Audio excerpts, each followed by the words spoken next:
but I As it goes think on. my Roll20 correct. Oh. Yeah, maybe. I don't see you on, so.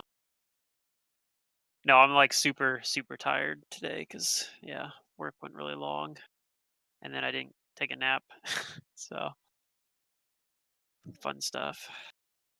Hmm.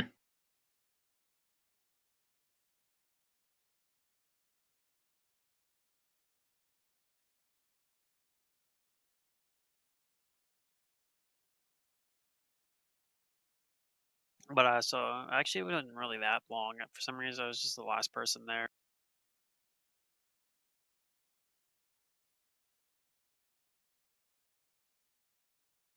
Okay, let me open Kudu.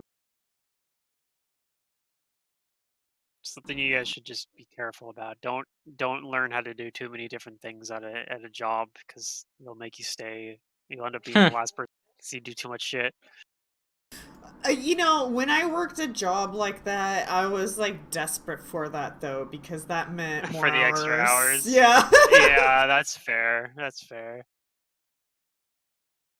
Now that I don't I'm really just like want that the 9 to hours, 5 but- kind of schedule, I'm just like, nah, this is fine. 40 Yeah. hours exactly, I'm content. That was like the thing, is a lot of the stuff. Like, it was one of the things when I was part time. Like, I think part of why they gave me a full time spot is because they were always keeping me around. Like, as one of the last people to leave anyway when I was part. Yeah. All right, so it is the morning of day 17. You We're guys gonna just finish retrieved part 2 the red. before we finish part 1. Yeah, you guys are. Let me go You ahead. just retrieved a red webbed foot. And we need to do some more research on the Night Hag's Heartstone. Yep. Night Hag's Ambassador's Heartstone. Ooh. Ambassadors. Dang. We know this what was a the Night one Hag that, is. Yeah. This is the one that I kind of was like wishing that Derek maybe had like gotten back for, because I think his character is a changeling, right? So Yeah. Yeah, it is. There might be a tie-in. I don't know if there is or not, but We killed your mom! I mean, maybe. Whoa. This will just be like in Mask of. I don't know if anybody cares if I spoil Mask. I I'm kinda planning care. a huge reveal for one of my characters in Reign of Winter in this book with our. Oh yeah. Yeah, because one of them is a changeling witch, and they have been for the whole game. And secret, if you remember the Yeah. I will assist on the Coven of researching. Witches. Okay, yeah, I'll save that story for later. All right, who else is gonna roll? Yeah, I think it's pretty genius. I don't have. What role is it? Sorry. Knowledge planes.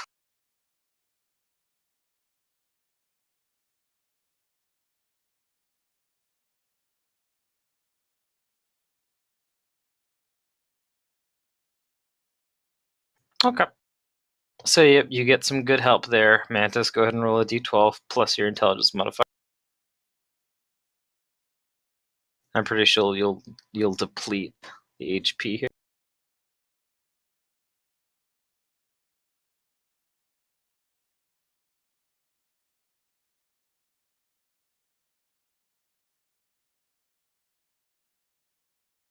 All right.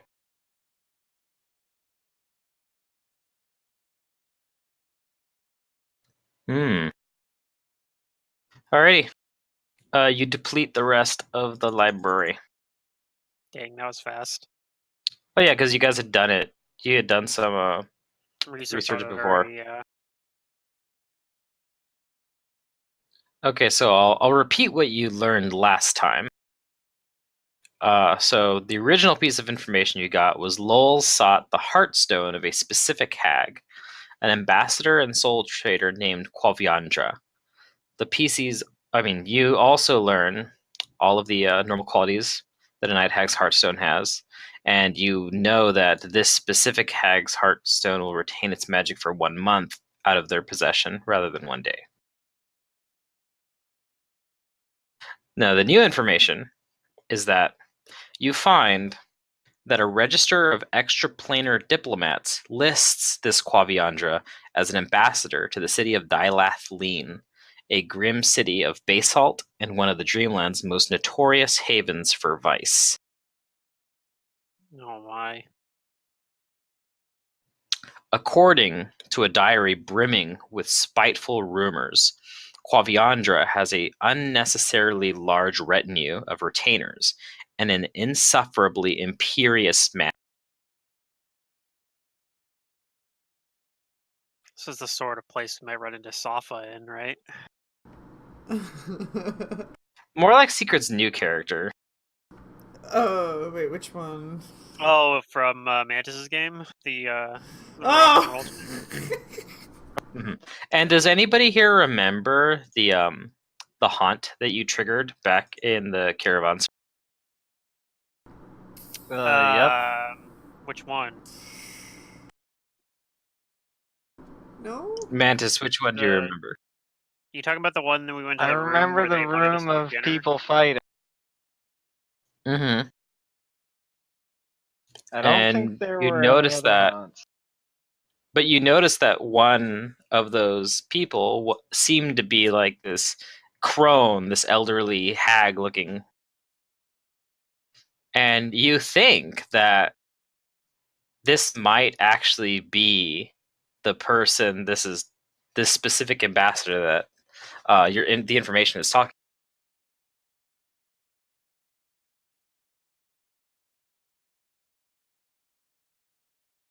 That's I right. see. I named last session Romp with Womps. That's such a great name.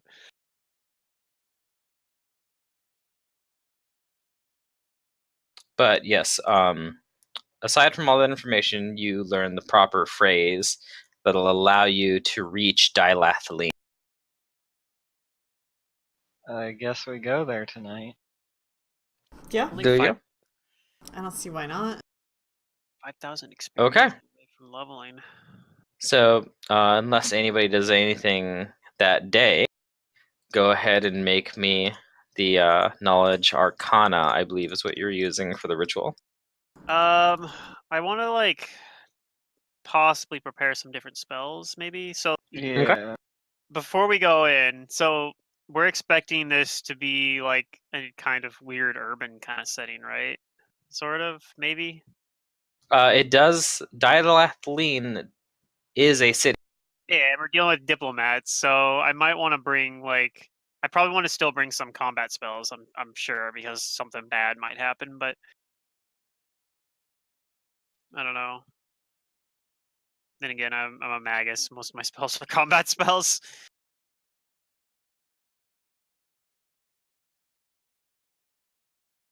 Yes, true.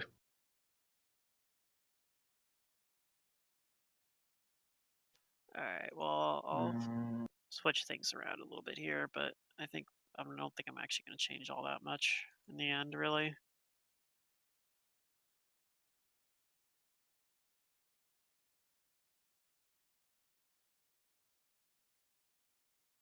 do I take an extra heroism, dimensional anchor, or dispel magic? We're dealing with a hag. Maybe an extra dispel magic is going to be useful. Then again, we're dealing with a hag. Maybe dimensional anchor is going to be useful.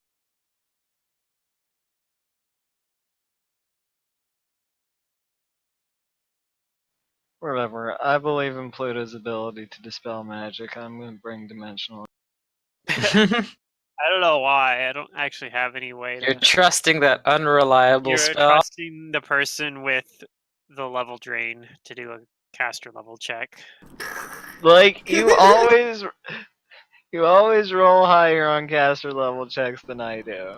And now that Especially you when I'm said playing a that, sorcerer that it's not casts gonna the happen. spell magic like 8 times and can't get the fucking magical effect to go away. Yeah. Hmm. I can always prepare one too. That's why if you're gonna Dispel Magic's so good, but I feel like you have to like kind of build a It little is. bit for It is You have really to take good. It's like just like it's feast or famine. Like when it doesn't oh yeah, work, it's like that's ugh, why it sucks. you take But when things it like works, like fuck yeah. I feel like that's what slow is like. yeah, that's why it's good on like when you take like an Arcanist, they can give it a +2 caster level, and you get like Grand Destiny, like I was kind of like what I was doing with the Raxi, and made it a lot more reliable. Or Yeah, you have to build into or making it work. Isaiah's build as well. What kind of was able to do it because they had that +8 luck bonus. You could put on any Yeah. D20. So I was like, all right, +8 to my dispel check, pretty good. Now, actually, all you need is Eelgor at your side at all time because he'll just make everybody depressed and. Yeah. What is that? Ilgor was a That hell of doesn't a use their whatchamacallit, He was like like a a- crowd control wizard. Or a Yeah. debuffer, yeah. Yeah, he was a great debuffer. Comes in with his aura of despair, and then he starts like overwhelming griefing. Yeah, and then he Why turns does into Countless like Eyes have- electricity. What was that, Mantis? I was like, why? I'm asking, why does Countless Eyes have a DC on? I don't I don't know. know. Like, maybe it's in case you try to put it on somebody else, or is it range person? I mean, it is touch, but like, Hey, that's why. Hey, I'm gonna make you grow a bunch of eyeballs. No thanks. Do not want. But it has all upside. Yeah, except that you have a bunch of fucking eyeballs growing all over the place on you. Like, it's freaky, man. Nobody wants that. I like that. All right, so yes, you may change your spells and such. But Mantis, you can give me that knowledge arc Sure. and any assists. Character sheet. I think Mantis, you've almost got this to where it doesn't fail, right? No, not quite. It's With knowledge the arcana assist, again, maybe. right? Those assists are good. That's a +4 at least. Pretty sure I ought to succeed on Uh, assisting, though. You do. Skills. Both of you auto succeed on assisting. Oh, yeah, we do. Knowledge Arcana. I'm just hitting the button. Knowledge just to Arcana, make there sure you go. know. Okay, that's one. Very easily done. Now give me that second one. There you go. You did it all by we're yourself. good. All right. Are you all ready to venture to your destination? Yep, I think so. let's go.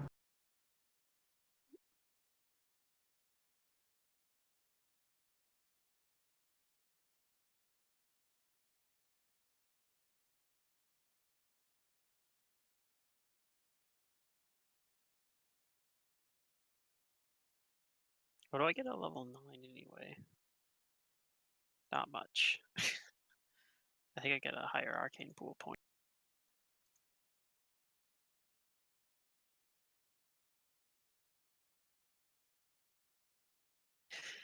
Actually, that's the point where I'll be able to give myself haste kind of as a swift action with arcane pool, sort of.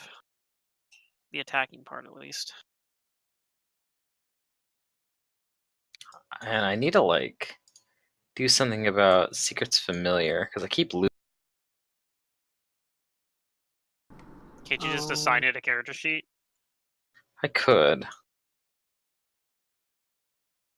I guess technically it's the Kudu Dodo is like that's the same familiar, right? Except now it's a water elemental. Yeah, I know. I mean, I just changed the picture there and name it Drench. I can do that. Drench. Yeah. Okay, I guess next level up I get a Hex Arcana and what do I take Here, as I'll Hex go find a Arcana? picture for him since I never did. Oh, if you want. But okay. I'm gonna move you guys to. Oh yeah, Mantis, at some point I'll need another character sheet for my Phantom in your campaign. I didn't summon him last session, but probably gonna have to at some point. Especially considering that's kind of the whole point of playing a spiritualist. All right, do you guys see No! the room you're in? Never. Yes. Yep. All right. So this is what you see. I'll describe it to you. It doesn't look very big, but it's bigger than what it looks like. It's not showing the whole room.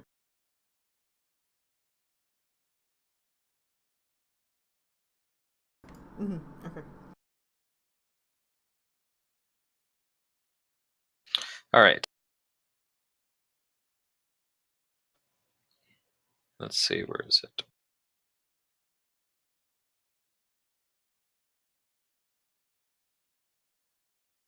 All right, so you arrive in a sumptuous drug den in the city of Dilathleen.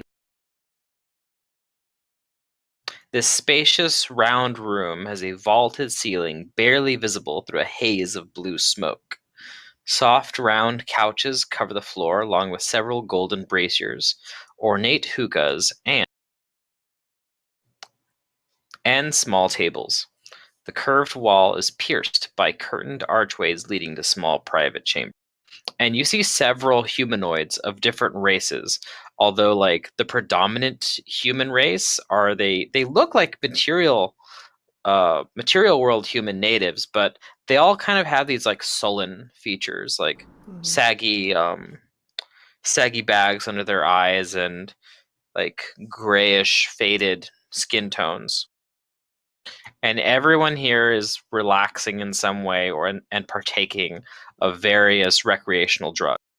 There are rather polite and subjectively attractive hosts circulating around the room, either selling substances or making conversation, which is probably a mix of like business and pleasure. What do you all do?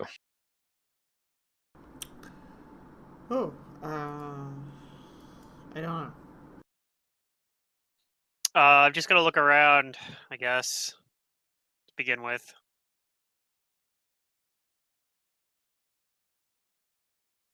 Okay, sure. You guys can roll perceptions. And maybe I'll start kind of moving around a little bit too. Drench is out, right? Or is he in your mind? He's always out. Okay. He no longer is part of my mind. He has manifested.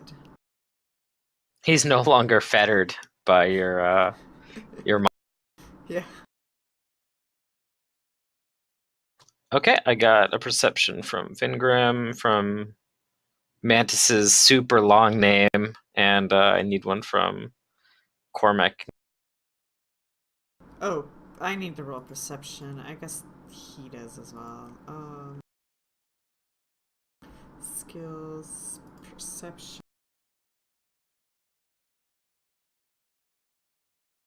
Oh, your guys' perceptions are getting real good. Yeah. Some high rolls there. Don't pull out that country voice or I'll start mimicking you. What? You pulled out a country voice and I started Did I? mimicking you. Just, oh, yeah. I didn't know I did that. Okay, so you guys are looking around, and you actually find each other at the same time, whereas you didn't see her right when you showed up. She must have spotted you when you came here, because you meet sort of like in the center, and you are now face to face with a horned, dark-skinned woman with a like severely coiffed hairdo.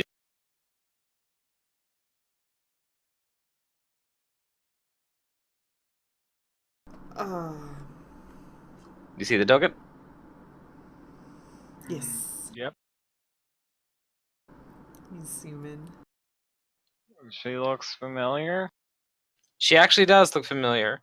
You recognize her as one of the people in the that room with the where all the arguing was taking place.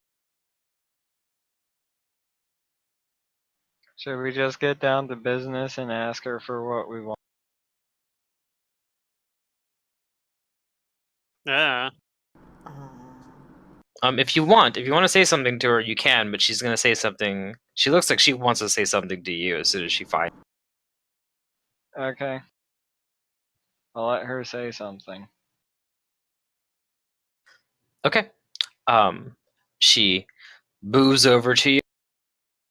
Kind of like turns her body towards one of the those private rooms, but she looks at you from over the and she says,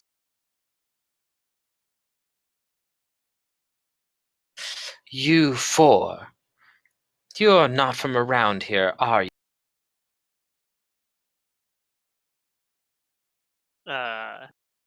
And before you finish your sentence or say anything back, No, she I'm a bungle. says, "Shush, you needn't speak. I have a matter, a problem." Shush. It's probably for the best that I don't say anything anyway. Okay. Look at that amazing bluff roll that I got there. And she some of her hair that kind of dangles low, she grabs it and she kind of twists it and plays with it like she's got something on her mind that she doesn't she's hesitating to say. But she does tell you that I have a problem, and if you help me make it go away, I can reward you. I can reward you very well. And what is this problem? She puts a finger to her lips, and then she gestures towards one of the private rooms and says, "A matter spoken in private. For my well-being is not guaranteed here." Okay. Well, yeah, we can be very discreet. Finger him lies. Oh. They can be very discreet. Okay. Actually, no, I think our party as a whole is actually pretty bad at being discreet. Hmm. We don't really have anybody who's stealthy in this party. I'm stealthy. Okay, there you go then. You're now the official party rogue. You gotta go do this. I discreet kind of matter. always have been. We just don't do things like that. That's not how we operate. It's really hard to, especially earlier in the campaign, when you have someone using a gun to be stealthy. Oh yeah, I was like, man, those gunshots are just gonna ring throughout the asylum, Yeah. or in the house in the manor in Iris. It was like bang, bang, bang, bang. Yeah, Like, we oh, had somebody's here. that freaking fight out in the courtyard or whatever. It's like, well, yeah, of course, every single one Oh of the yeah, freaking all the cannibals showed thugs, up all the because, barbarian. how could they not? Everyone knew we were there. It was very funny. Yeah, when I got to throw all of the duders at you guys, I was like, damn, this is kind of... Fortunately, we were able to handle it.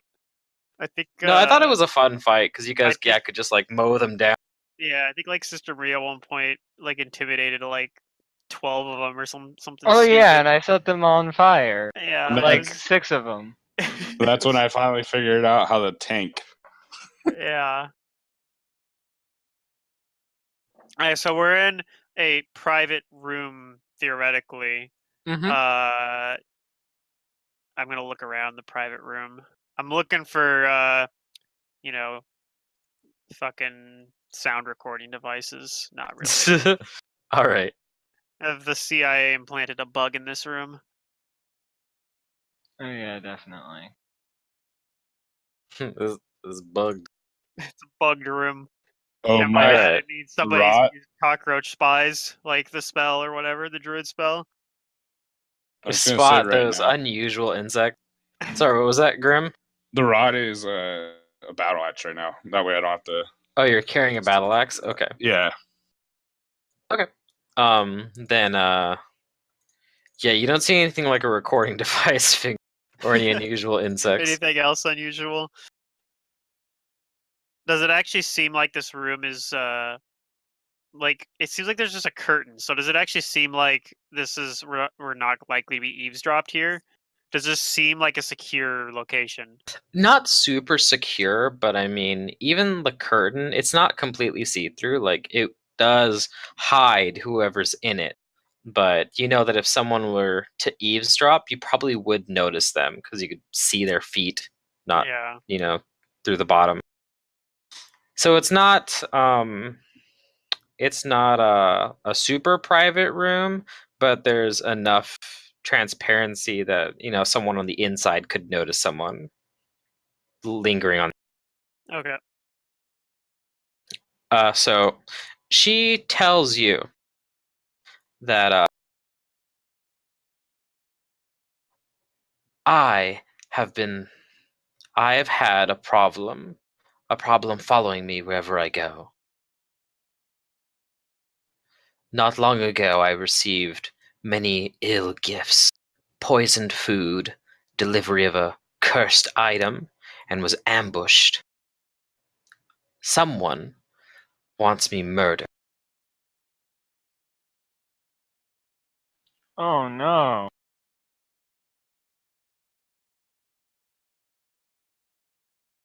I think I know the feeling. Lots of people want to murder me.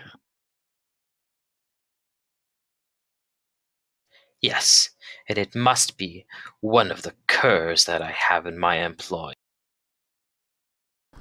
Oh, There's no other internal. reason why it would keep following me. I But guess. you four, I have never quite seen anyone like you four. So, if you agree to help me, she reaches into a pouch she has, and it's obviously it must be bigger on the inside than it is the outside. She pulls out a handful, like these 5 lustrous gems, and she says, "These sapphires can be yours if you would simply identify the assassin to me, and I will take care of the rest." Or do I think those are the Heartstone? I don't think they are. If you want to find out if they're the Heartstone, you can give me a knowledge Arcana check.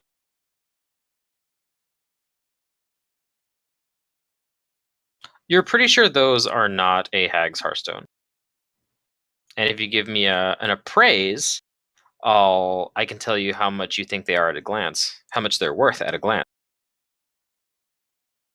I'm actually good at that, theoretically. Well, not really. But I have Theoretically. I have a Oh, racial nice! bonus to it at least. I rolled a 19. I think that's the That's wrong roll. acrobatic. I do a Not jump, acrobatic. but they are gemstones, so I mean. Well, Kuda rolled good too. You guys are all really good. You guys are all greedy right now. I didn't For jump very now. well, apparently, Just though. you Like, my wait. jump was only a 3. Yuck. So for the people who rolled 20 and up, you identified that these are sapphires.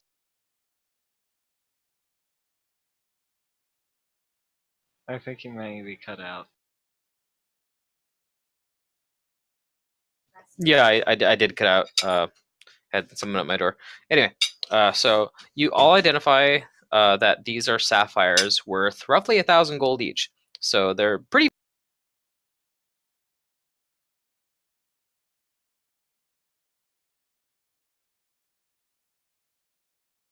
And she shows them off, and then she puts them back into her pouch, her bag, and she looks expectantly to you all for an answer. I think we would not be willing to do that for the current. Do you say that to her? Yeah. I'm not looking for sapphires. We're not looking for sapphire. She looks taken aback, and then she she like scowls at you, and she says, "You would balk at my generous offer. How dare?" We're Do looking you for have something something else to specific. offer?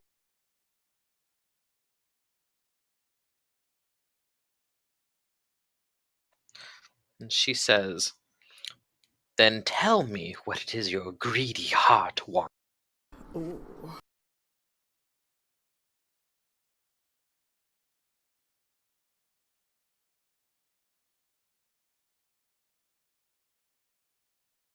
Oh, nothing too ridiculous. Uh,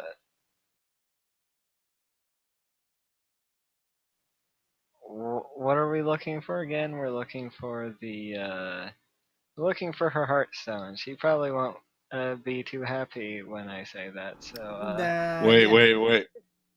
Cormac goes to whisper in Sister's ear, and he says, "Let's just agree to the thing and power up before we come. Just take it from her." well, I wouldn't do anything like that. I'm not chaotic evil. That's true. How are you telling Sister Marie? I have walked her, grabbed him and walked outside. Say, we need to talk this over before he just whispered it in his ear. I guess. Okay. She looks annoyed that you're going to talk out of earshot, but she looks at the other two, and she just crosses like a leg over the other one and taps. I say we go ahead a and we very ask pretty her for what sapphire. our price is, and we say we'll do her job for the price we're looking. Okay. And if she says no, then hopefully if she says no, then we don't take her, and we go look for the guy who's trying to kill her, and we go to his side. We make a bargain with him. Yeah. I like it. It's the neutral way of doing things. No, not really. Maybe. Just let's not kill people if it's not necessary. Even though they're So just dreams. I go. Poor tigers. Poor green tigers. Anyway, I go back in and I say, having discussed with my comrades, we have concluded what would be a suitable payment for saving your life. We would like your hearts. Okay. She does look surprised when you say that. And you notice that she is wearing this pearl necklace, and she takes it and she lifts it, and at the bottom that you couldn't see, that is actually inside the dress, is a periapt kind of thing dangling on it, and it is like a fist-sized gem. Oof. Look at that. I can see why they call it a heart stone. And she says, "This is what you desire." Indeed. She mills the idea around, strokes her chin, and she lets go. She lets go of the thing and lets it dangle back down into her dress. And she says, "Fine. Then reveal to me this assassin, and it'll be yours." And I'm gonna sense motive that. Yeah, I was about to say. I want to attempt to sense motive. I don't know because none of my skills are particularly good.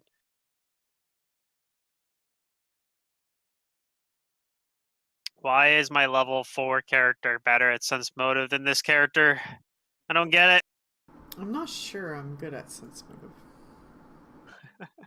No, I don't think so.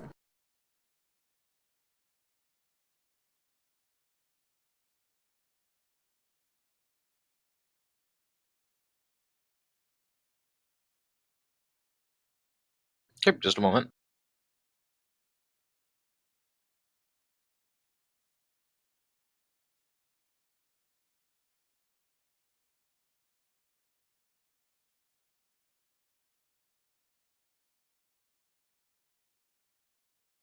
Okay, so Sister Maria, you can actually believe what you want.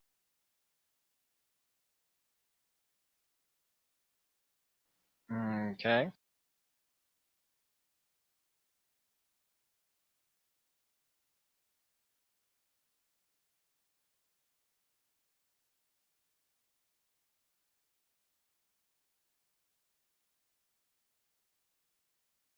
And that goes for everybody else.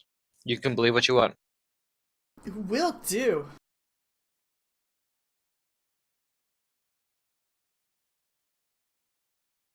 Okay. So she'll It sounds to me like she rolled high on her son's motive check, but I won't mitigate. she'll bend your ear once more, and she tells you that she suspects 3 individuals. Okie dokie. No, not him. He's a saint. While anyone here could be the assassin, she has reason to believe that 3 of them in particular might have the motives and the knowledge to try and assassinate. One, she says, is a tiefling named Amanetta. Okay. And that Amanetta has been with her for not a long time, but she has been with her every time that she's been accosted in some way.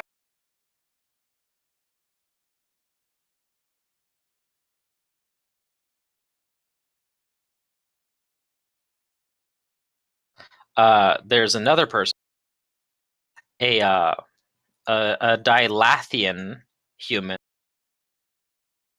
named Dolteth, who she describes as a bumbling fortune teller who thinks he can read the stars. Oh. Why do you think he has it out for you? She says that she believes that he simply puts on this bombastic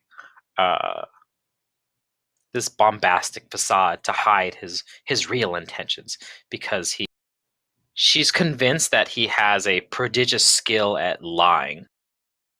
Why else would he act so act like such a large-mouthed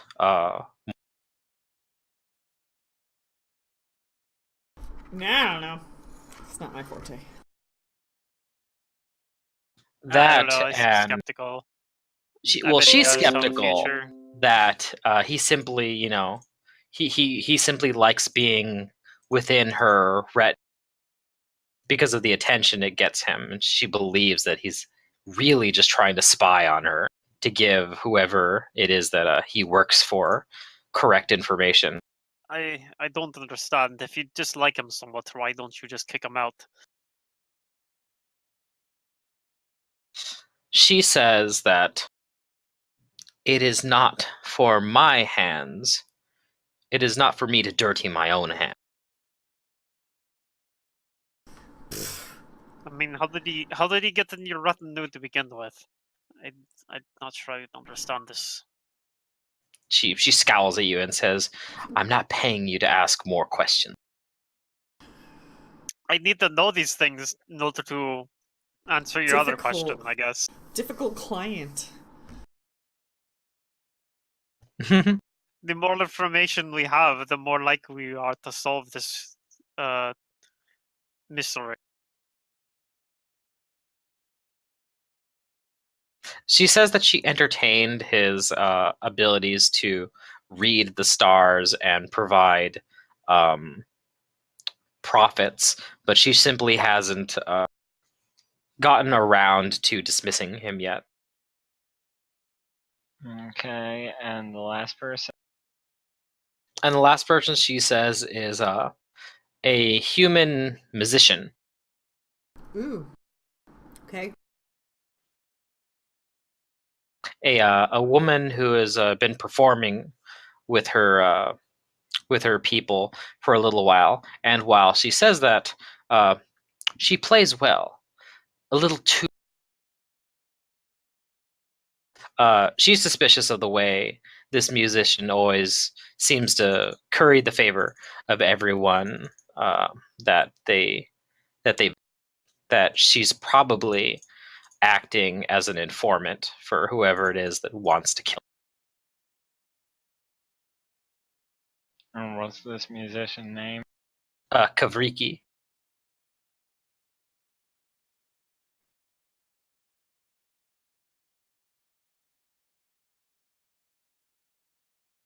Those are the three names.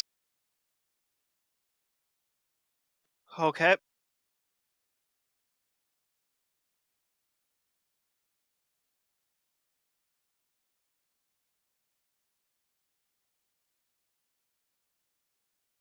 And I'm going to ask her again, if we reveal this assassin, you agree to give us your heart.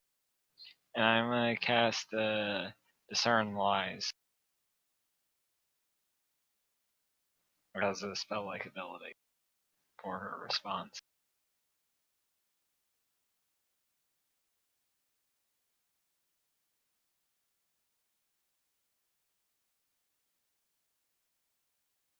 Just a moment.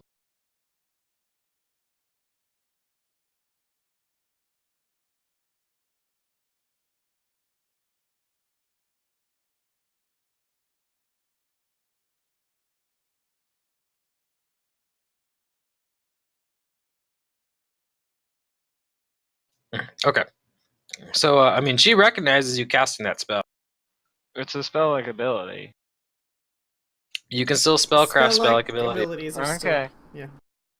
Yeah, just remember, it's like Prot Spirit. If you get a double fast cast proc on Prot Spirit, I'm still gonna know you fucking cast Prot Spirit. Sure thing. Personally, I would rather rule things that don't include visual or somatic components as unspellcraftable. It's like Well, pretty see, good that's the buff thing for psychic is spellcasters, though. Pathfinder doesn't make sense to me. actually states that spell-like abilities are just like spells, and therefore you're still waving your hands around. You just don't have spell components.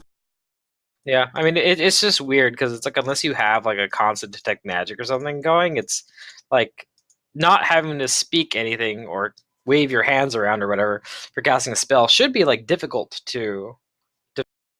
But yeah, like by rules, it says that these are spellcraftable. So she Yeah, knows what I you're. mean, even if there's not a visible effect, you could rule it as they kind of have this weird like tingle at the back The of their hand neck or glows, something or like that, or like a yeah, symbol shows up above the person's head. Wink. right. That's like by raw at least how. I don't want it to Arcane be works. MMOA, but it feels MMOA to me. Yeah, it maybe kind of is. But yeah, she doesn't take that very well. She frowns at you, but she simply tells you that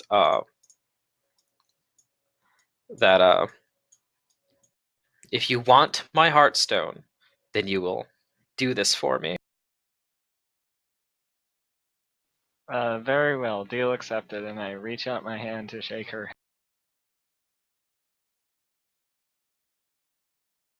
Okay. She'll shake it, and she has a very firm grip. Her hands are clawed.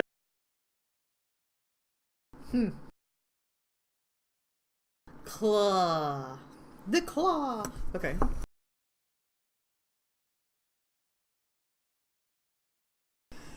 Well, So she tells you to find her when you are ready to reveal the identity of the assassin to her, and she makes her way out. All right. I don't think she's actually going to give us it though. Yeah, probably not. She was very dodgy about answering the question.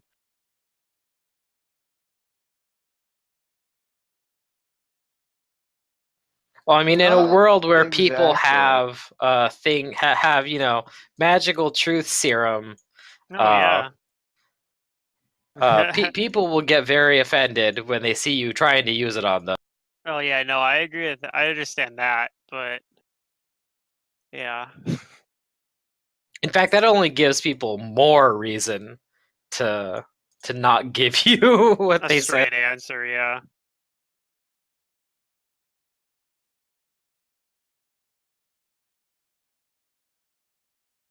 All right, how do you guys proceed with this?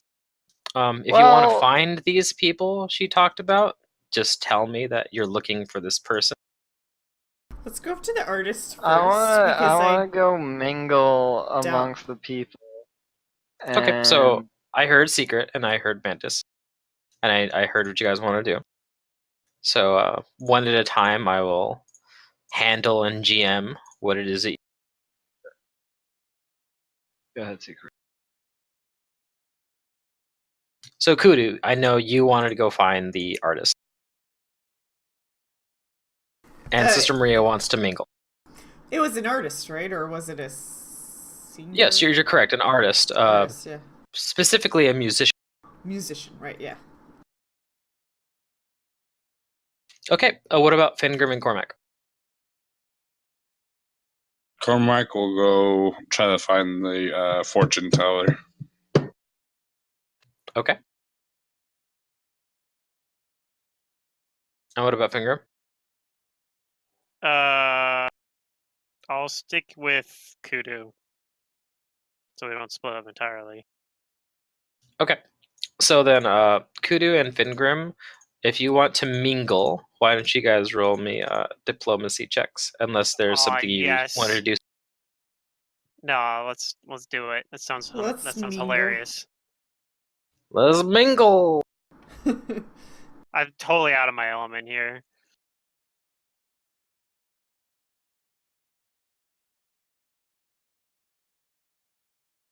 Okay. Sister Maria, are you going with them or are you pursuing? No, I'm not going with them, but I am mingling. Okay. Oh wait, hold on. I got it mixed up. Sister Maria was the one who wanted to mingle. Kudu Yeah, wanted to I go wanted find to the mingle. They wanted to go find the artist. Okay. Or the music. Yeah, I'm Yeah, just that was going my with bad. Kudu. I'm mostly just going with Kudu, so yeah. I don't know what to do, and I'm like, well, I'll just stick with Kudu and like help keep Kudu safe, I guess. All right, so then let me handle Mantis real quick. Thanks. So, yeah, you start mingling and schmoozing with. There are plenty of people here that are partaking in dealing in substances that are willing to. For some reason, despite your garb, they just see someone that has that kind of personality. And what is it that you ask them, or what kind of information are you trying to gather? I'm asking them what they think about what the fuck's her name? Qualviandra. What they think of your host? Yeah. And I try telling them that I'm not too sure about her. Okay, well, you get a lot of responses that are just like, oh, like that woman. Oh, like I don't want to get on the wrong end of her, but she is a very powerful woman, and I really wouldn't mind, benefiting from. Those are the typical responses, and you do get some of the more cruder ones, but for valuable information you talk to one of the hosts of the groups, and what you learn is that she's actually relatively new to Dilath. Namely, she's come as an ambassador to talk about dealing in soul trading within Dilathleen. That what she's told them is that she believes there's an untapped market of acquiring and dealing with the souls of dreamers. Okay. And that So while she she wants is to pretty buy and sell souls, and she wants to establish a market here. yeah, and that while her like this proposition is pretty entrepreneurial and kind of brash, they know her that she is a ruthless soul trader, Okay. and that she never really gives away too much about her personal records or interests. Like, everyone knows that, well, the people you talk to, they know that she comes from somewhere from Abaddon, but they don't know exactly.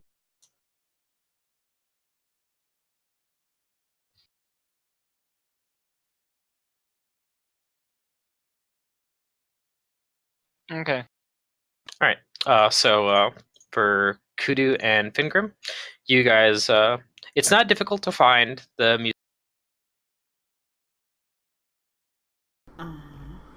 You see a human woman. She doesn't appear to be one of the Dilathians. She's not those like sullen-looking humans. She actually looks like she's like a material plane human woman. Olive skin, dark hair, and she's wearing a heavy cloak. She looks like she might be from a place like she looks like she might be either Garundi or Kile. Well, Kudo wouldn't know any of that, but Neither would Fingrim. Yeah, she is performing upon a lute. Oh, I listen. Okay. Yes, she is playing very mellow music that is soothing to the ear. She sounds like she's very good at what she does. And whenever she finishes a set, people nearby clap, and sometimes they offer her some. What did we think the conspiracy was for this woman? Or what did that lady think? Quaviandra told you that she suspects that this woman is merely posing as a minstrel or bard, and she thinks that she's getting. She's just getting and delivering information to people under the guise of a minstrel. Did I get that impression that she doesn't know how to play a lute? No, the opposite. That like that she is like exceptional at playing this instrument. But she still could be a spy, though. Just knows how to play an instrument. Also. Mm-hmm. How do you and Fingrim want to handle this investigation?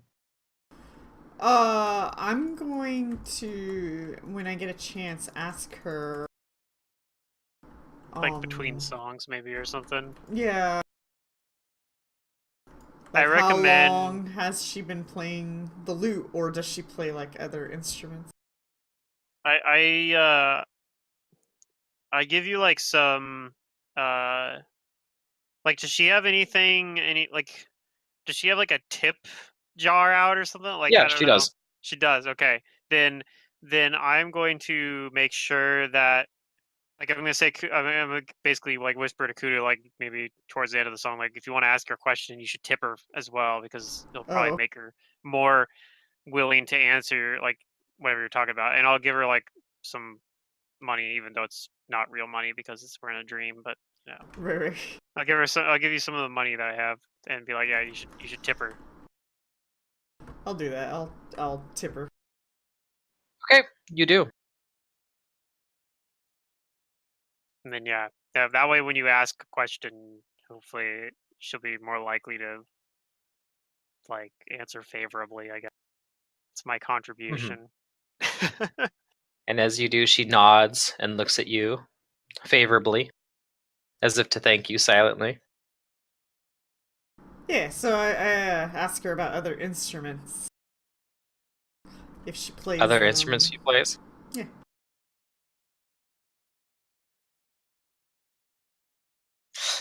She says that she does play the harp, Oh, nice. and if you're requesting a song, she would be happy to oblige. I do. I do request a song in harp. Okay. She'll take that out, and she'll begin strumming a soothing and peaceful melody upon it, one that doesn't, harsh the vibe in the room. Okay.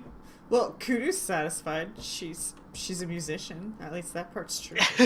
We're like, yep, this concludes Yeah. it. She is not a spy.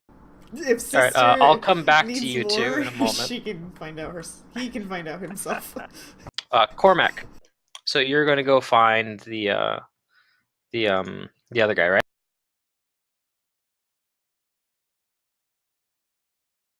Yeah, Cormac? I'm gonna go find the Okay. fortune teller. All right, you do. He's easy to find. Oh, that's what I should have went to. He probably has something interesting to say. For us, right? That's all right. I'll go talk to him later. So you find a man who has a little group around himself, and he's making these grand but very vague proclamations about the fates in the stars and the portents I see, the portents in dreams within dreams. How do you approach him, and what do you say to him? What do you do to investigate? Like Cormac has actual like diplomatic. He is. He's skills, actually too. very good at He's talking, actually, despite yeah, he's how actually gruff he our looks. like secondary. He's actually our secondary like face, basically. Yeah, he made the whole Viscount's signet ring Yeah, thing a yeah. success. Yeah. No pressure of- though. Trying to think of how to talk to this guy. He might listen in for a little bit and see like if it's like normal prophecy, like actual divination, like because he knows how divination works. So Okay. he'll listen in to see if it's like anything like that, like if he's asking questions or getting like the normal responses, or if he's just role playing. Then you can roll me a sense motive.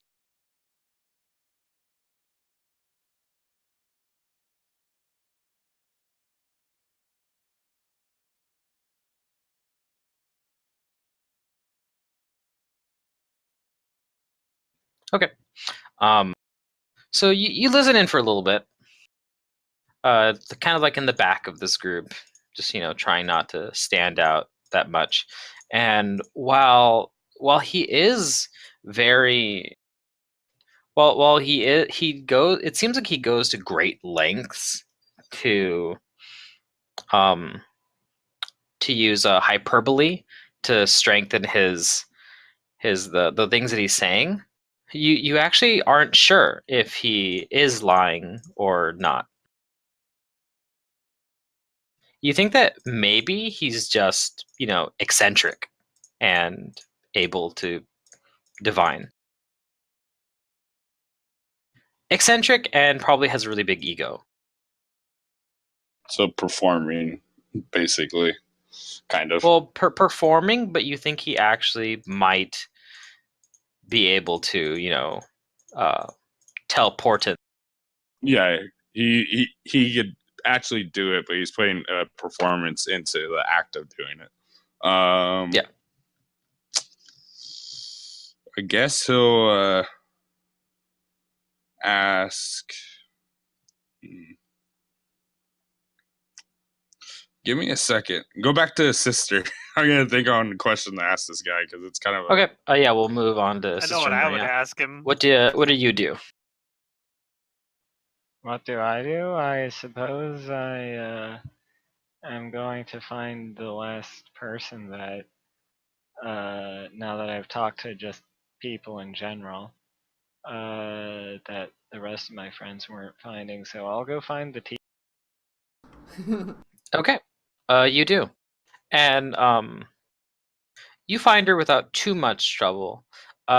This woman though is she's a Actually, before I do that, before I like go and find her, I'm going to cast Detect Alignment as a spell-like ability and detect for evil. Okay. There's probably So a lot you of evil do around. cast that, and you're detecting a lot of it here. Cool. This is There's the red dots all over. This is like a den of depravity. Mhm. And you do find this woman, and she is like, very like, she's got her eyes like kind of scrunched, looking around, very she's scrutinizing the whole. She seems very shrewish. Mm-hmm. And you're definitely detecting evil from her. Cool. What do you do? How do you approach her, and what do you say and investigate with? I'm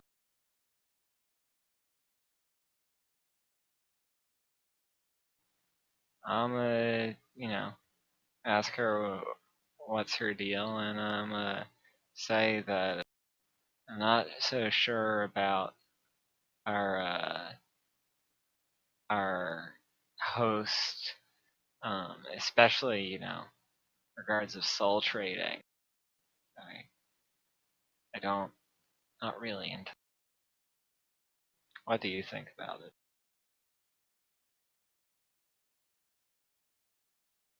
Okay.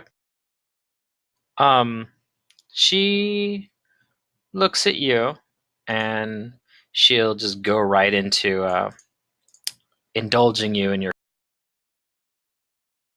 And she says, "It's really none of my business to weigh in morality here. I am simply a steward for Quovi."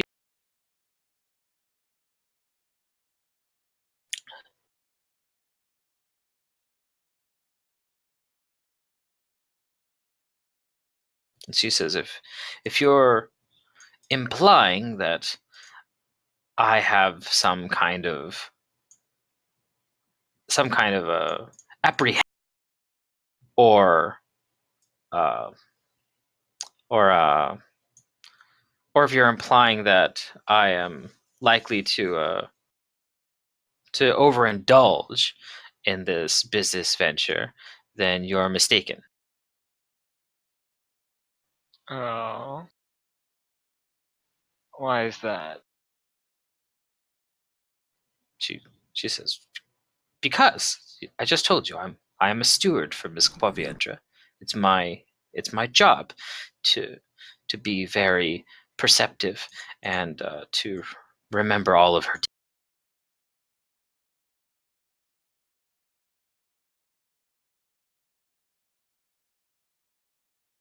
But what do you think of the business venture yourself? You must have some opinion in one way or the other. She says, "Business is business. The only thing I really care about is if it is profitable, and that profit is weighed carefully against risk." And do you think it is? She seems to be ruffling some feathers here, I hear.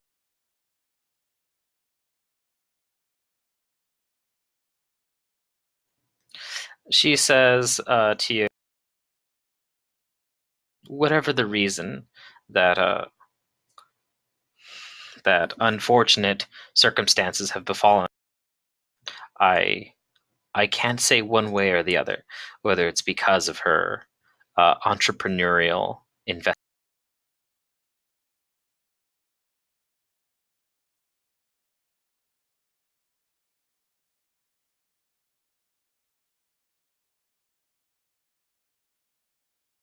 Okay.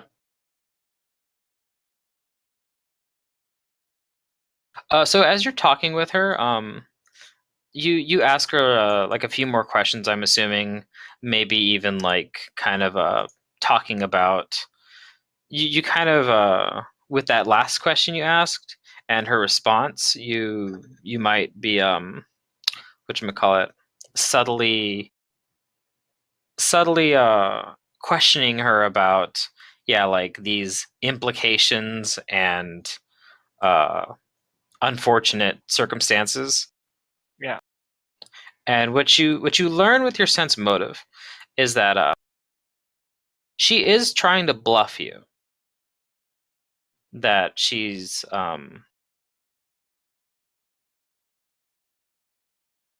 she's not trying. She's trying not to let on that she remembers in great detail all of the times that Quaviandra has faced difficulty and possible assassination.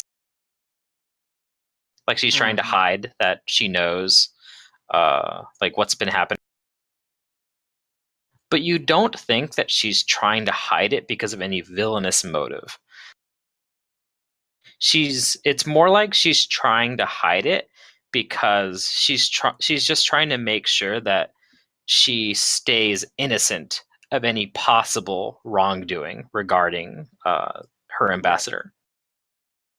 Okay. So you actually think she's innocent.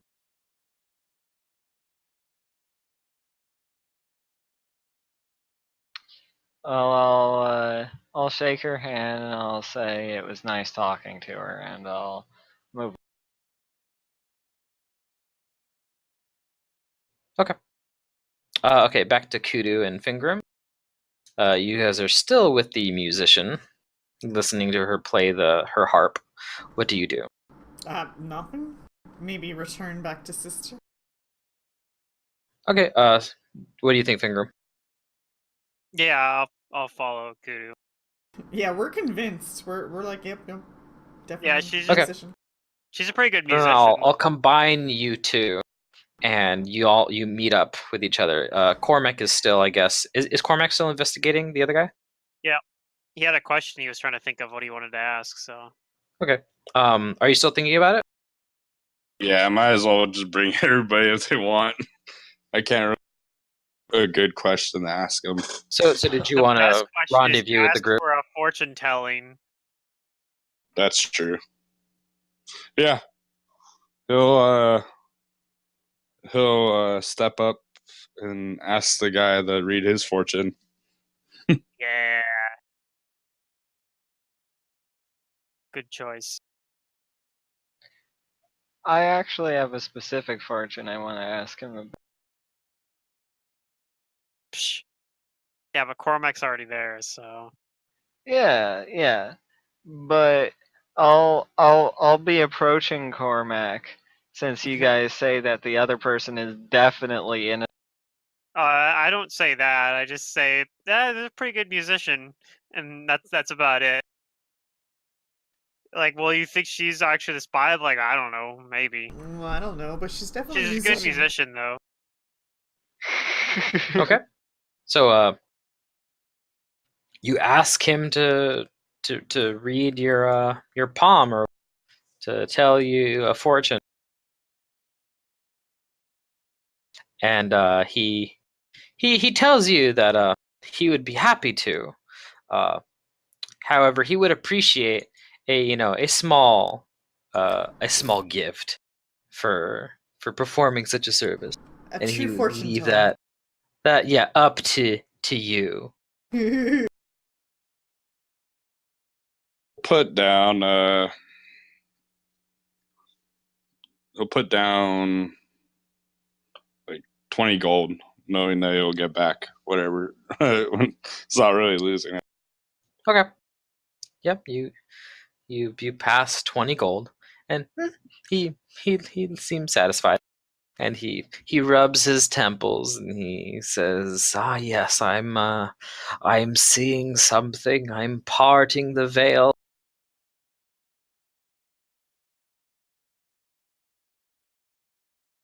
And he tells you that, yes, your future. There is much in common with you and I, friend, for though we may look very different. And he he makes note of your very shaggy, ruff, and his courtly display. He says that, yes, I can see it now. Your fate, it lies in the stars, not just in words, but in passing. You will go places where mortals have only dreamed of. And there you will face dangers and acquire wealth beyond your imagining.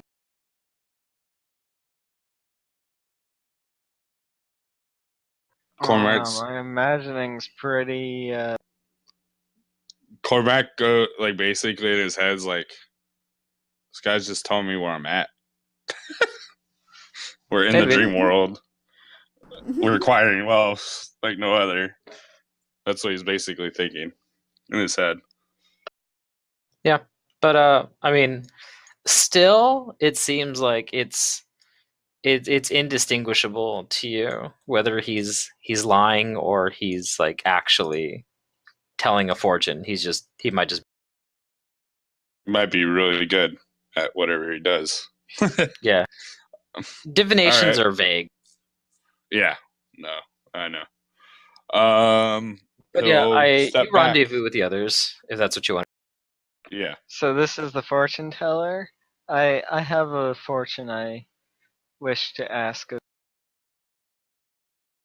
Okay, so everyone's there with Cormac. Yeah, I think so. Okay. Sure. So I take out some valuable stuff that was from the real world, like my rare book, The Chains of Night, my Salacious book, and all of my gold pieces. All 112 of them. And I ask him to divine me how I should go about getting or acquiring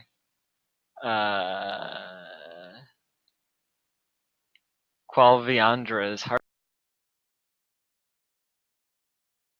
Oh man. Are you asking him that? Are I'm you- asking him to divine that, yeah.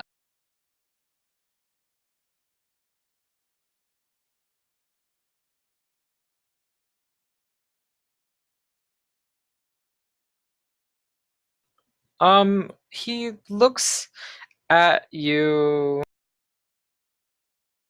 He looks at you, taken aback. Sort of like, why would you ask me such a thing out in the open?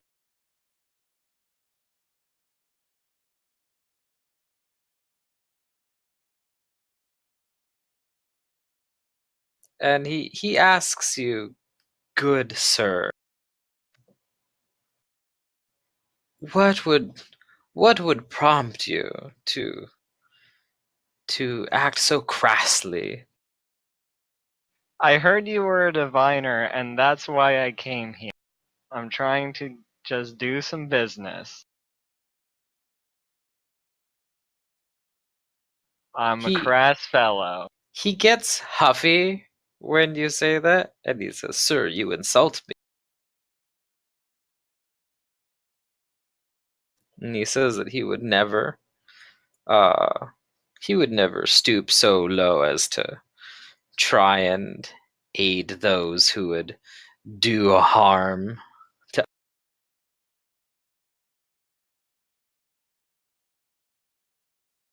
for mere material benefit. I didn't ask how to harm her. I asked how to get her heartstone.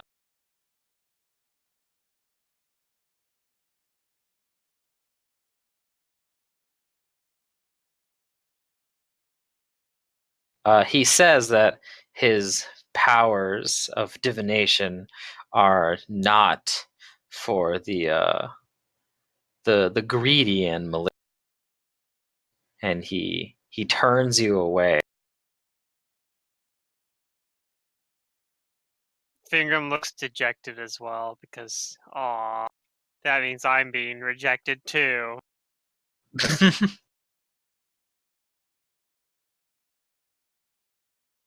What are you trying to sense? I think his powers are for the greedy and malicious. You can't really make that out. You can believe what you want.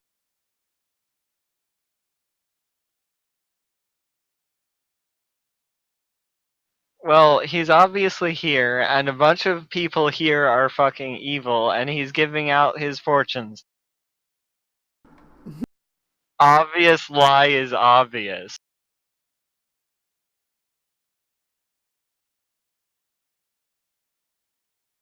Yes, but I would interject that you are not factoring ignorance into your equation here.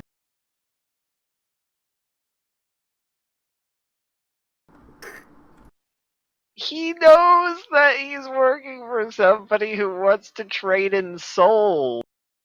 He is aware that there are many people in here that might stoop to things like assassination or Yeah, like Sister Maria. trickery or stuff. But he is not explicitly promoting that. Oh, okay. At least he doesn't appear to be. Since he's not looking too kindly at me, I'll run the full gambit of detect alignments. Okay. You do. And I mean, he moves away from you, or he shoos you away and keeps to his own crowd again. And the only thing you detect from him is a chaotic alignment. Okay, he's chaotic neutral. Definitely not to be trusted. Those Captain Jack Sparrow types. Yeah, I know. Okie dokie. Well, I suppose I will, that was a failed attempt. Sister Maria came in here and spectacularly, botched the investigation.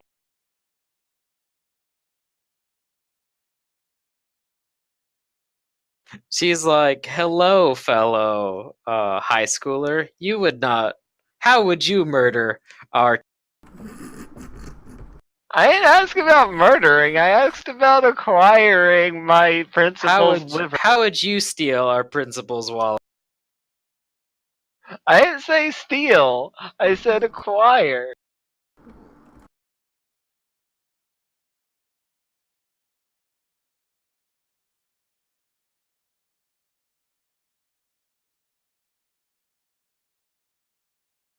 I suppose it would be possible to just, steal it from her if you had enough CM. I was wondering if you guys would just like the moment you saw her, just like fucking dogpile her. I was really thinking about it. That's what I thought we were gonna do. I wasn't sure, so I just ran with what the book said.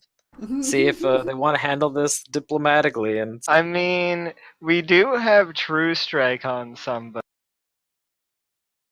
This is true. Strike. We could just have him, steal it with his beard, with True Strike,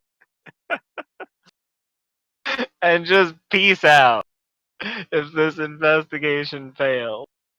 I mean, if you tell me to do that, I probably would be like, alright, sounds fine to me. And if he fails, Cormac has two strike as well. You have True Strike as well. Perfect. Oh my god. She might actually kick our ass though. But anyway, especially since we're in her. well, I mean, she doesn't own this place. Yeah, I mean, but she's just a diplomat. a bunch of people are That is Anyway. an astute observation. She has many retainers in her service that are.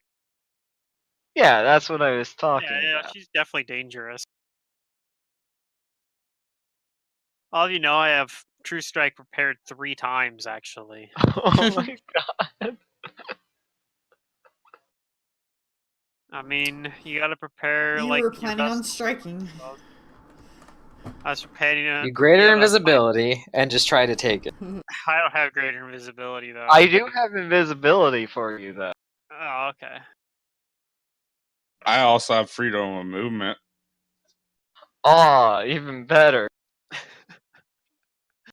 This plan just gets dumber and dumber, but it would probably work. That's what I'm like. They're like devolving into how can we just brute force this?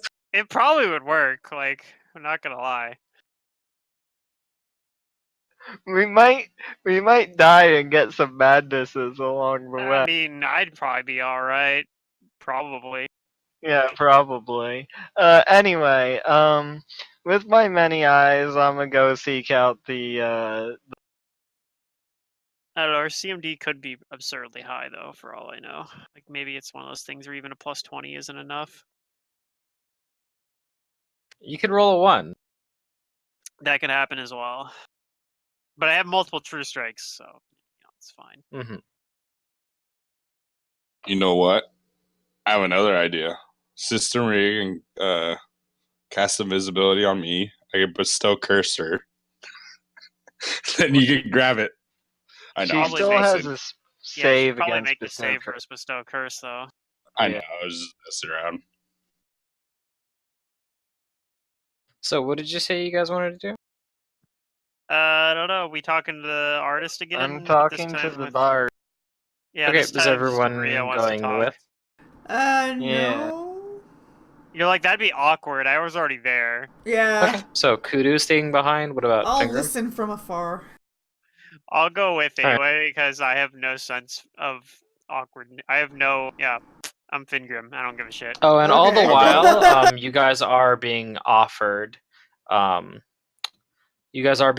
food and drink and substances. I have no No reason not thanks. to eat it, so I'll take it. I'll be Okay. I'll be I need- careful to Kudu only take, apparently like- really likes hospitality. You know what I think this place could use? This place could use some salsa. Yeah. Like dancing and salsa, or just salsa? No, soul soap. Soul soap. We do also have that. salsa. I do have that. I think I need to scrub all of these fuckers down with soul soap. Not that it would do anything mechanically, but they get dirty So I heard and their Kudu souls is would be clean. Kudu is taking the hospitality. What about Fingrim and Cor? Nope. Okay. I'll Now be that like- you asked, they're all skeptical. I'll be like very, very picky about what I take, but like I'll take like maybe like a little bit of food, but that's about it. No drink. No, probably not. Okay. Kudu, do you accept food, drink, and substances? Any of the above? All of the. All, well, not substances, food and drink. Are you sure? Yeah, Kudu's not a druggie. I don't think. Okay. Apparently, at least not yet. She is. I don't remember my past, so I don't know. That's fair. We are all amnesiacs. Yes.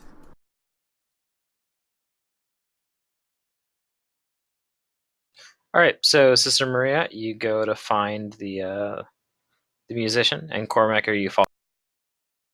Yep. All right. You two find her. No, I and go she's too. there playing her music. Bingram. Yeah, I'm returning. I Okay. go with them. So just Kudu. That's It's just Kudu to staying stay by. away. all right. I That's didn't 'cause say I'm not anything to her anyway. afraid. It's not like I said anything to her anyway, so it's like whatever. Who cares? I guess that's true. You're just a guy looking over my shoulder. Yeah. It's not quite as awkward when I show up. Again. So what do you do? You see her there playing her music. I'll wait till she finishes. Okay. couple minutes go by and she finishes the set. And some people tip her. I'll tip her some, and I'll ask her if she has a couple minutes to chat.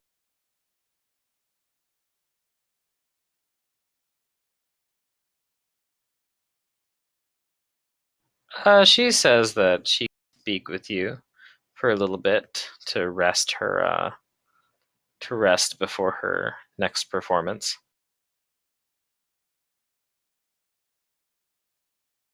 And are any of the private rooms empty? Yeah, there's surely one private room. We'll go into a private room. Okay. We mug her. You do. No, we don't.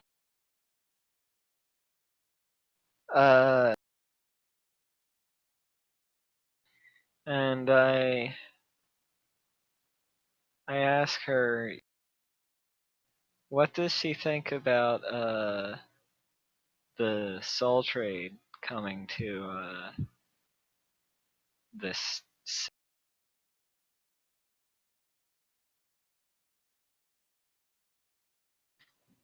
She tells you that she has really no strong opinion one way or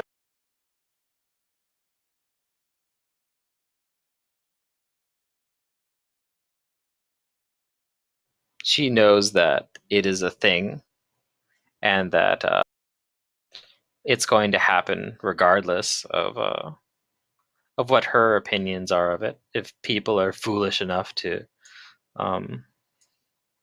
be tricked into losing their souls, then that's their problem. As for the forceful acquisition of them, she says that goes on no matter where you are.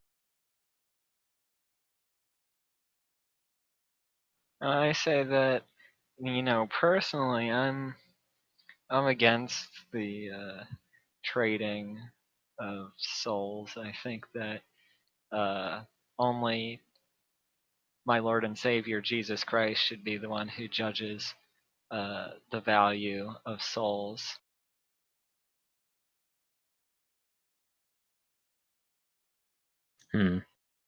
Well, she is certainly no judge herself.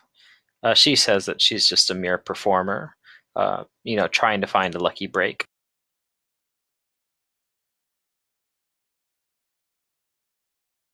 And she asks if you called her into this private meeting to discuss something that would be lucrative with her. That she's willing to offer her services as a musician, but nothing more. Oh, okay. And she gives you a look with a raised eyebrow. Like, And I'm she not here. crosses her arms. You're. They're alone in a room. I'm not asking for that. I just was wondering if there were any sympathizers on my side of the whole soul trade business. It seems like I'm alone in this city, or at least this complex. Another thing that we can ask her is if she's heard any whispers. Because musicians usually hear gossip as they're playing. Yeah. I'll ask her that. Any gossip specifically concerning what about the Like, people who are opposed to it. Okay. She says that no, she hasn't. She says that she has no knowledge of or any involvement in any rumor mongering for or well, particularly against the soul trade. She says that Dilathleen is a place where such fortunes can be found in even immoral trade. That the wealth of Dilathleen is not constrained by moral.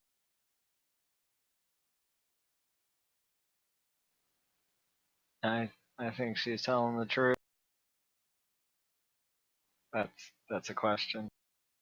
Okay.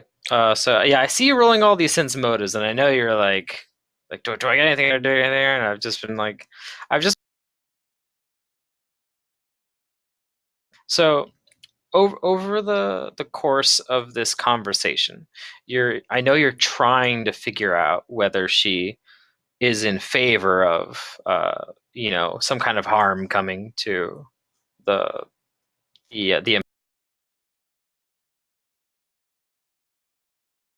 and with your exceptional skills of you do think you're getting somewhere.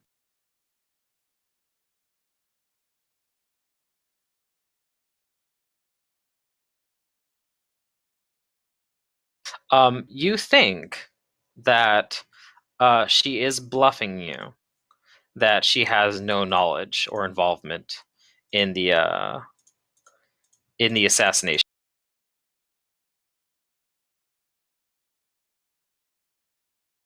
So I think she's actually against the slave trade, mayhap?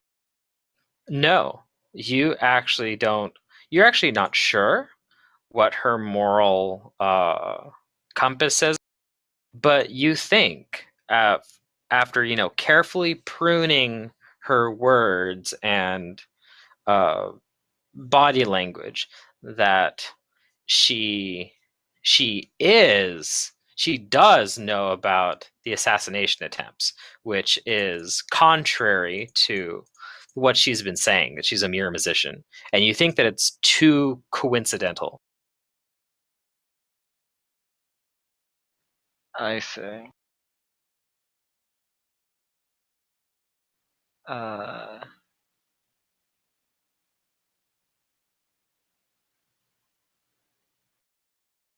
What private room did you take her to? Just some private room, or did you take her to the one that you met Quaviandra?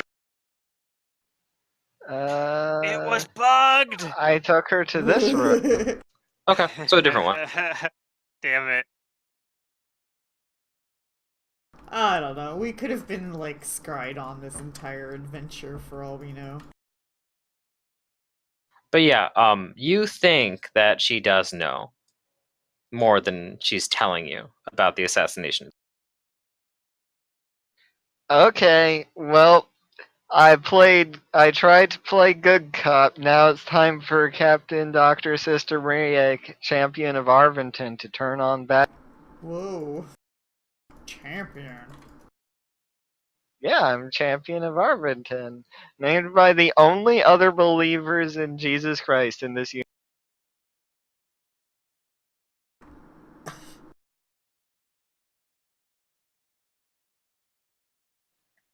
So I'm going to say I think you're not letting on.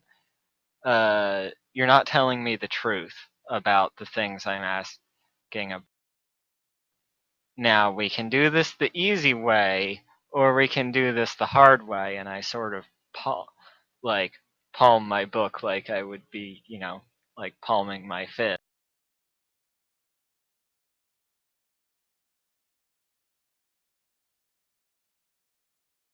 Oh boy.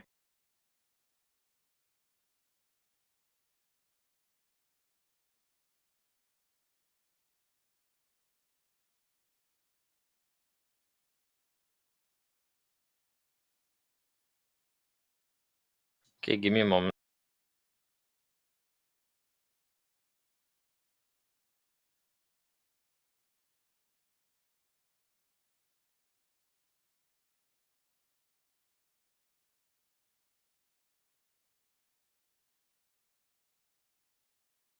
And Okay. before she's a fucking succubus that has like multiple. Are you using intimidate to whatchamacallit? Are you trying to influence her attitude or shaken her? Influence her attitude?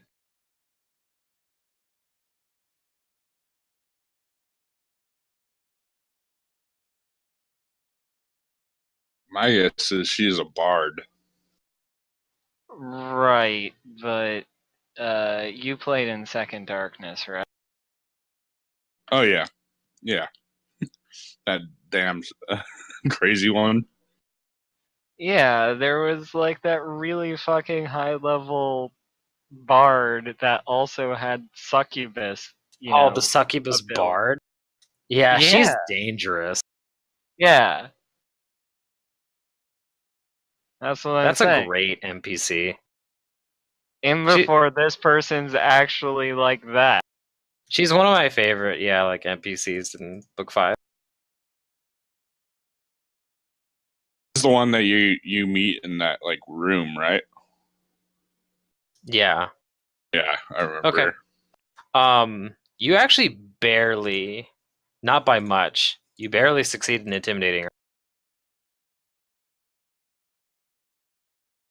I rolled low. Yeah.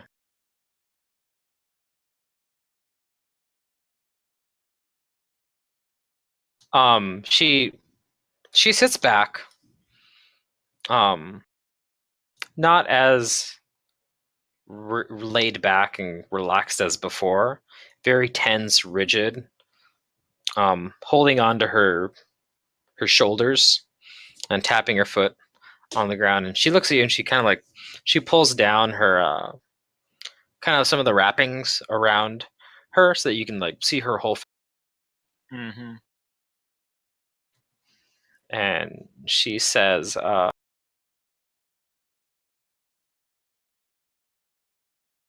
"What do you want out of this meeting then?"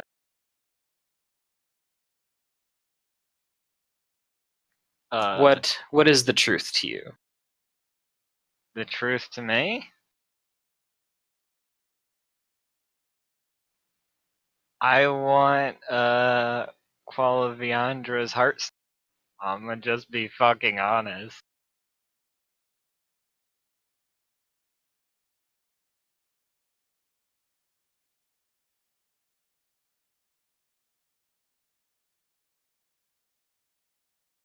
Okay, and she looks at you like she doesn't believe you.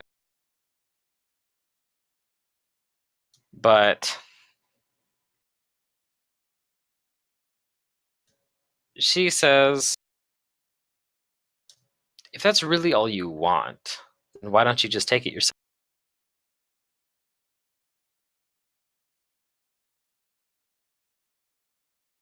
If I can get it without just taking it, I'd rather do that. That's why.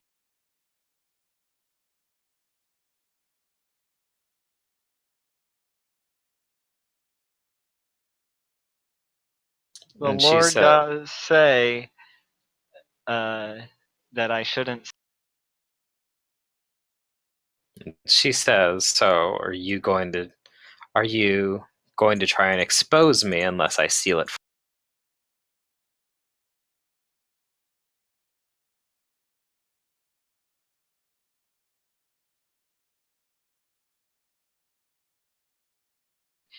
Well, I also am opposed to the soul trade here. So, why is it that you wish to have the Night Hag assassinated? Roll me a diplomacy. Sure.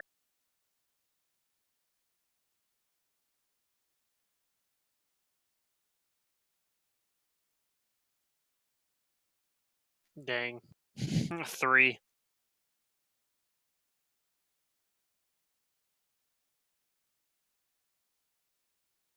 She says that your motives. She says that your motive is strange, and I don't really understand it that well, but your stance on the soul trade might be a little closer to mine than what I told you.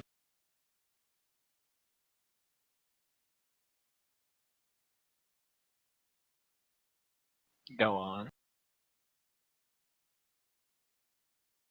She's like, nope, that's all I had to say. Good day. Well, she goes back to asking you, like, that's all she does really want to say to you off of that diplomacy. That, like, what do you want from me? If you want the Heartstone, then why don't you take that? As long as you don't interfere with what I'm here to do.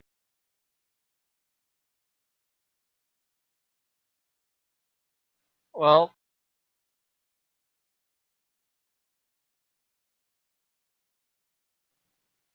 the way I see it is,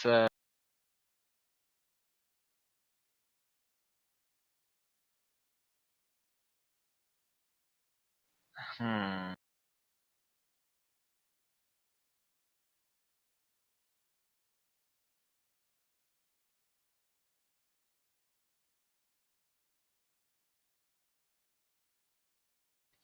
Why should I not just reveal your assassination plan to Qualviandra?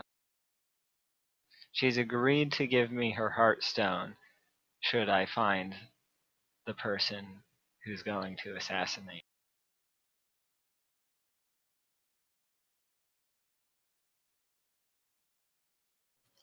She says, well, if that is your game, then I would hate to do this, but you know more than one or even two can play it. That she says, while I may not be able to convince her that you're plotting against her, I can certainly make things a lot harder for you.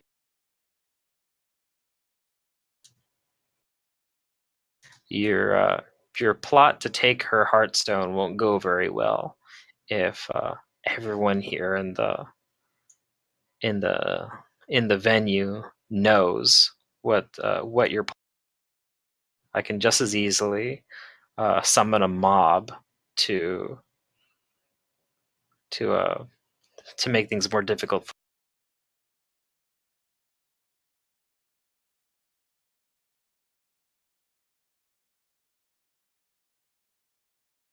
I'm trying to work with you, not against you. I'm asking why I shouldn't just tell.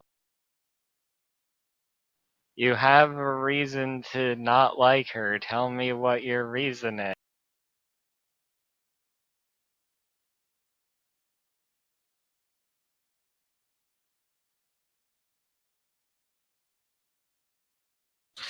She says that she has an interest in seeing the soul trade not happen here within Dilathline. Why is that? And then she tells you it doesn't really matter why what my reasons are. It does to me.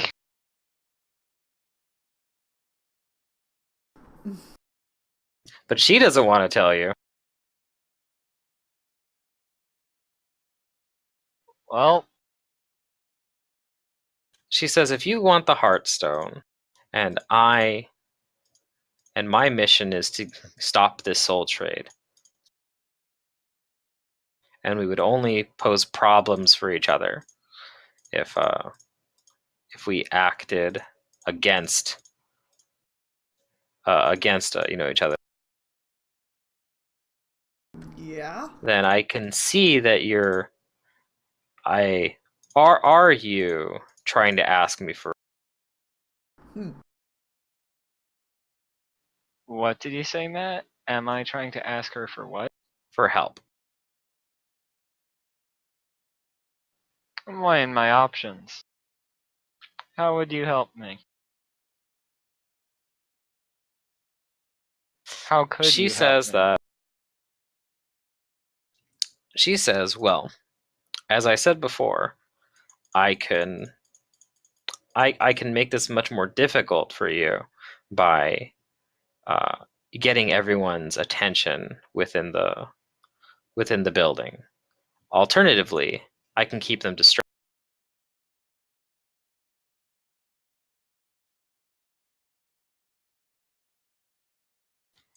She says, if you agree, I will do this. If you agree not just to take her heartstone, but to kill.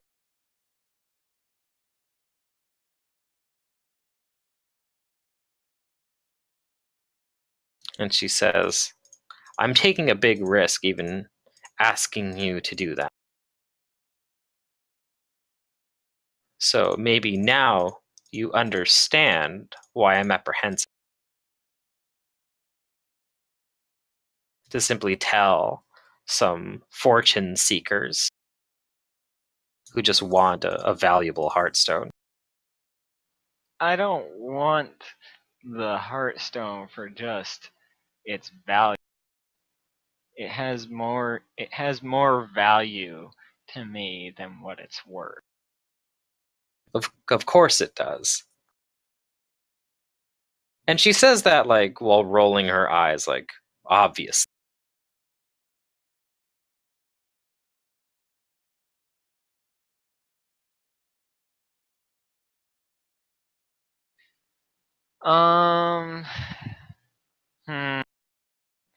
This is tough. I kind of agreed to help the hag, but I kind of think the hag's the most despicable person in this place. Do you still have your... No, those aren't constant. Never mind. Do I still have my what now?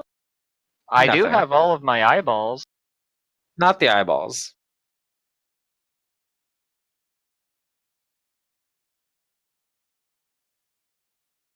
But yeah, she tells you that she can help by making sure everyone's distracted while you do the deed, if you agree to do it, and only if you kill her, in addition to taking her heartstone. She says she doesn't care what happens to her heartstone if she's dead. All this, and we could have just killed her to begin with. I don't know. Yeah, but then all of her followers would come in. Oh, so okay. Yeah, I guess. Now it's a 1v. If you guys are talking about like, yeah, basically like, I'm just gonna shoot her in the fucking den and making a big ol' mess of things, it can quickly become a mess. Ah, but we can wake up. It's fine. Yeah. So yeah, she's asking you, are you going to help me?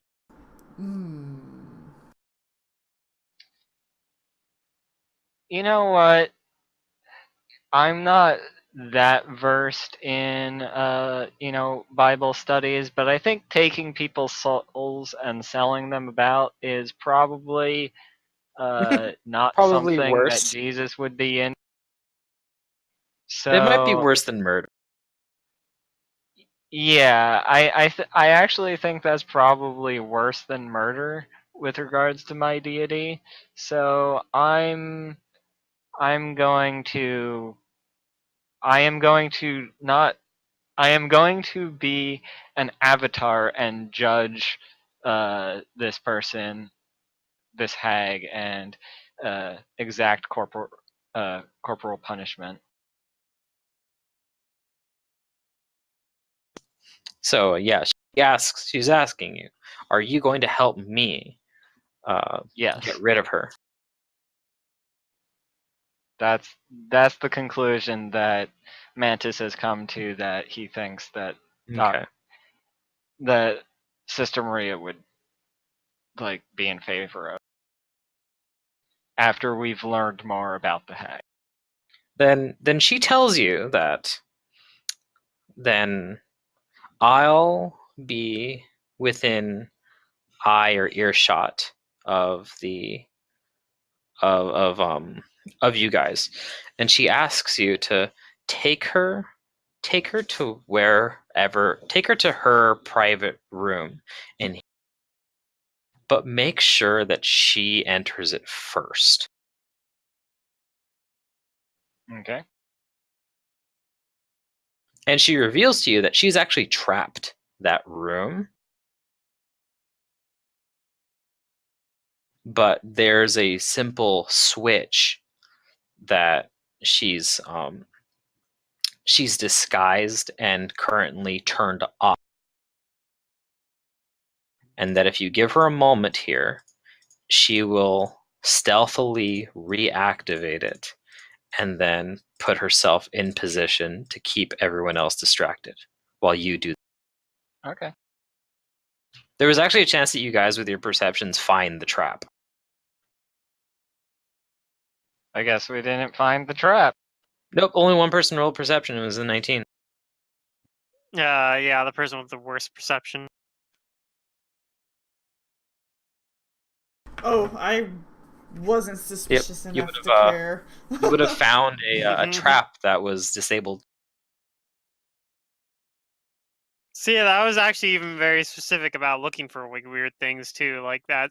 I mean, I kind of was, flippantly saying like bugs and such, but like that's basically what I was looking at. But yeah, I rolled really low. She tells you that to keep the guys up, that you're not there to kill her, that you I'll tell her enter that with we her, but found make the sure that, assassin. yeah, just make sure that she enters the room first. And she tells you that you should probably make do to cover your mouths and your noses as you enter. She says that it is an Other fumes poison gas, undetectable, as it gives off no scent or color, and it takes a moment to kick in. Out of character, do I know a way to do? To what? To handle that, yeah, handle you just cast air bubble, right? Yeah, like I have air bubble. What? What do you mean you don't have air bubble? If you find something to, like cover your mouth or protect your nose and your mouth, you'll get a small bonus to your. Cool. Otherwise, you'll have to use magic or some other practical way of making yourself immune to an inhaled poison. I technically have a spell that would probably work depending on how we set it up. I prepared wind wall. That might be obvious. We're just gonna stand here inconspicuously behind this wall of wind. Yeah. Ignore the swirling maelstrom. Yeah, I don't even have it in my spell book. Air bubble. I don't Yeah. even know if it's on my spell list. Yeah, I don't know either.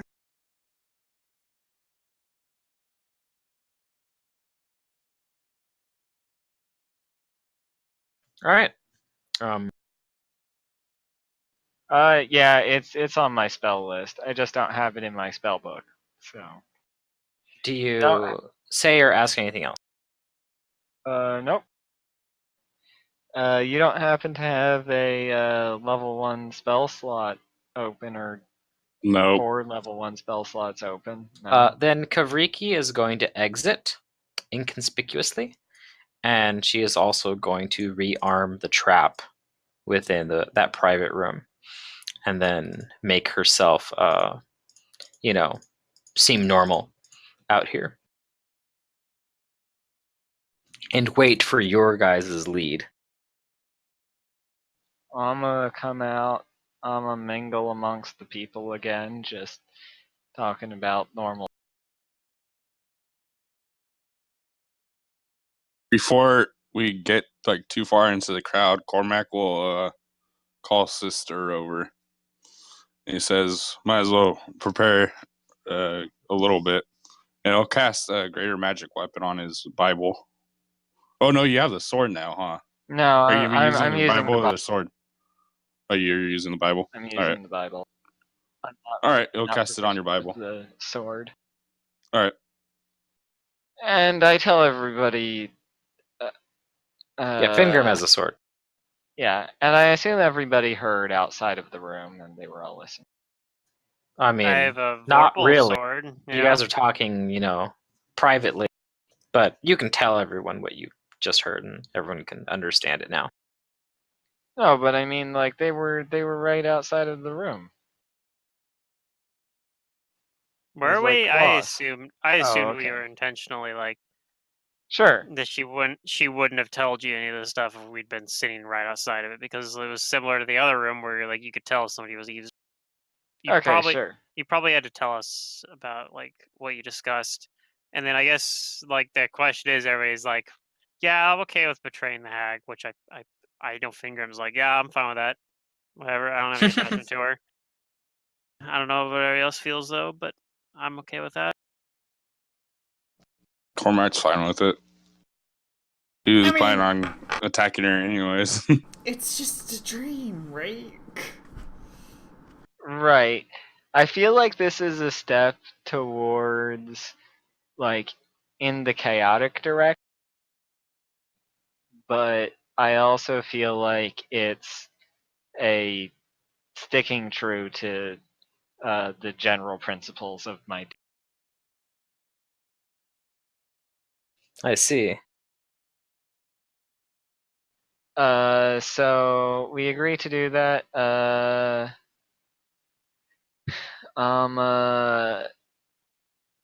uh, let's see. I'm gonna cast some buffs before we talk to her. Same here.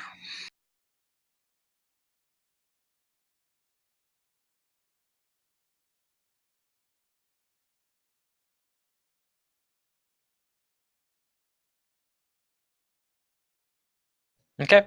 Just let me know when you guys are ready and when you want to seek out Quaviandra. Do we actually have a solution for the poison? Or are we just gonna like hold something over our face We just have to hold something over her face. or hold our breath or whatever? Okay. Yeah. Well, Or I can hold do our that, breath. I guess. We could just hold our breath. I mean, do we all need to go in?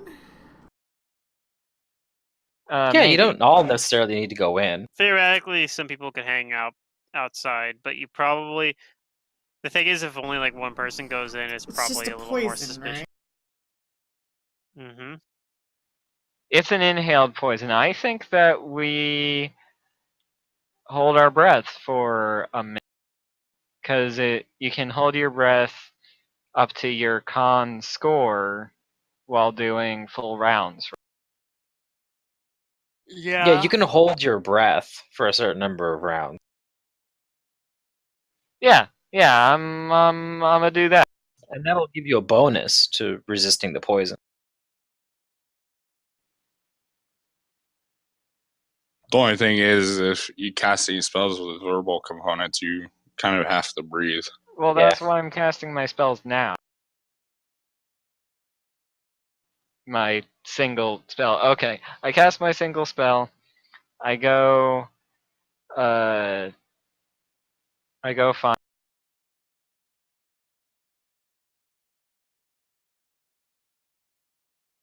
And I tell her that I think I figured out who the assassin is.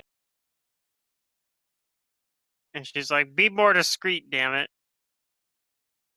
Okay, you seek her out and you find her. And she turns her attention to you. You know, she leans an ear in, and she hears that you think you found it. And she says, then quickly, what is the name of this betrayer? Well, you see, if she hears me, I'm gonna be in some deep shit. So we should go where we talked. And when you say that, she looks around, in the immediate vicinity, paranoid. Give me a diplomacy. Sure. Oh, there you go. You know the right things to say to get her to trust you. You play a little bit on her paranoia.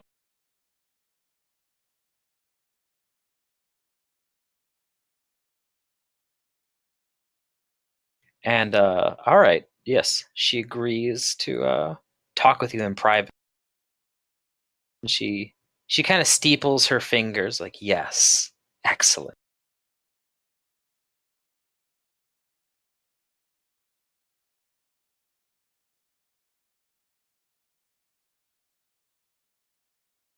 So I assume that you are taking her to the private room. Yep. Okay.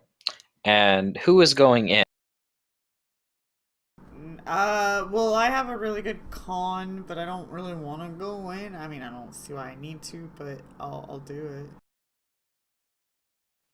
I'll gesture for her to go first.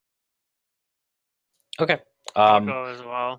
She Cormac will doesn't. go in as well. She doesn't sense any kind of deception from you with your diplomacy, so she will go in first, and then the others. Cormac's going in as well. Okay. And then Kudo, are you going in as well? No, but I'll stand outside the curtain. Okay, that's fine. So for the people who are going in, give me fortitude saves. Okie dokie. Is the poison evil? Is it what? Evil. Oh No. my god. I have protection against evil. I'm just asking. Not a great Yeah, roll. but poison isn't a. But But if I'll anything I am since I know about it, I'm holding my breath. Maybe I get a bonus. Yeah, if you're holding your breath, you do get a bonus. Yeah, I am for sure. However, there is That's an still a pretty low aberration roll. poisonous cloud that is evil, so it could theoretically be. It could theoretically be an evil poison. Yes. It's not impossible. I It's just just unlikely. had to, I had You're to put it out paranoid, there. we get it. I had to put it out there because it would modify my saving throw. Okay. You get her in there, and everything seems normal right now. What do you say to her as she, she presses you, now, tell me who the culprit. Oh, you're holding your breath. How Yeah, do you tell her do it's the this? fortune guy for sure. How do you do it? I can't hold my breath. I I glance around nervously. I step up closer to her, Mm-hmm. and I point to myself, and I'll roll an. What? Points to yourself as the one that's trying to assassinate her. Okay, that makes It's some me. It was me But I'm not gonna all say along. it because I don't want to take a breath. Oh man. Oh, I guess the combat tracker's not open. So All right. Does anything? I'll put up the combat tracker. Go ahead and roll me initiatives. Oh, fun. And Okay. Mantis, I'll give you a surprise. Yay. As with your diplomacy, she is caught off guard, not expecting this.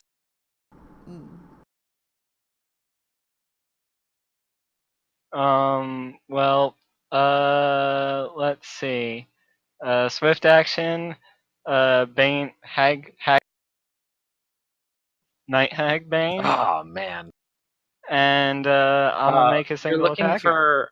Roll me a knowledge plane. Sure. Pretty sure you'll succeed.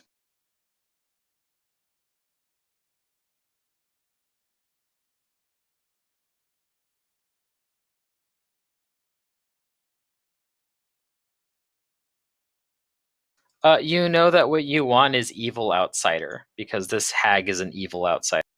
Night hags are not native to the material plane. Huh.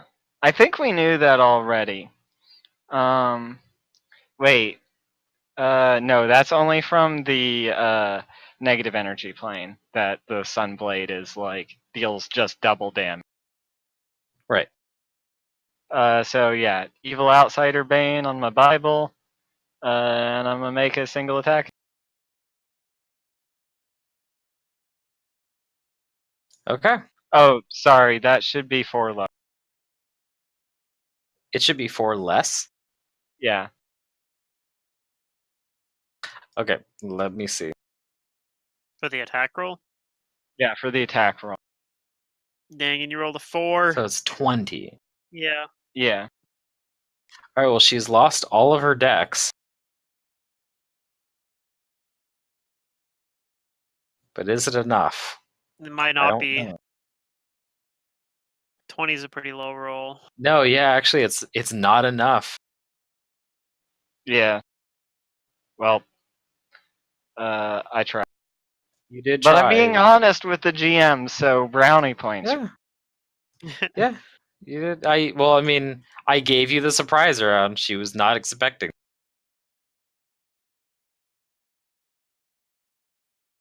Well, now she's gonna do something to you. Just make sure she breathes. She is All right, breathing. so the start of God. the round happened, and at the start of the round, this is when the poison actually starts to kick in. Yeah. She like she holds her neck like now she feels like she's inhaled something around late, The look of betrayal. and she looks at you in disgust as she realizes she's been poisoned. My You've sister. been bamboozled.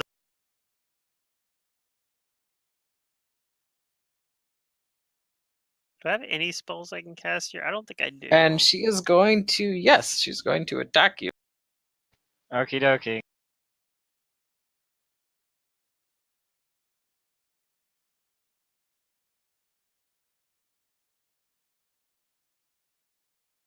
Just a moment.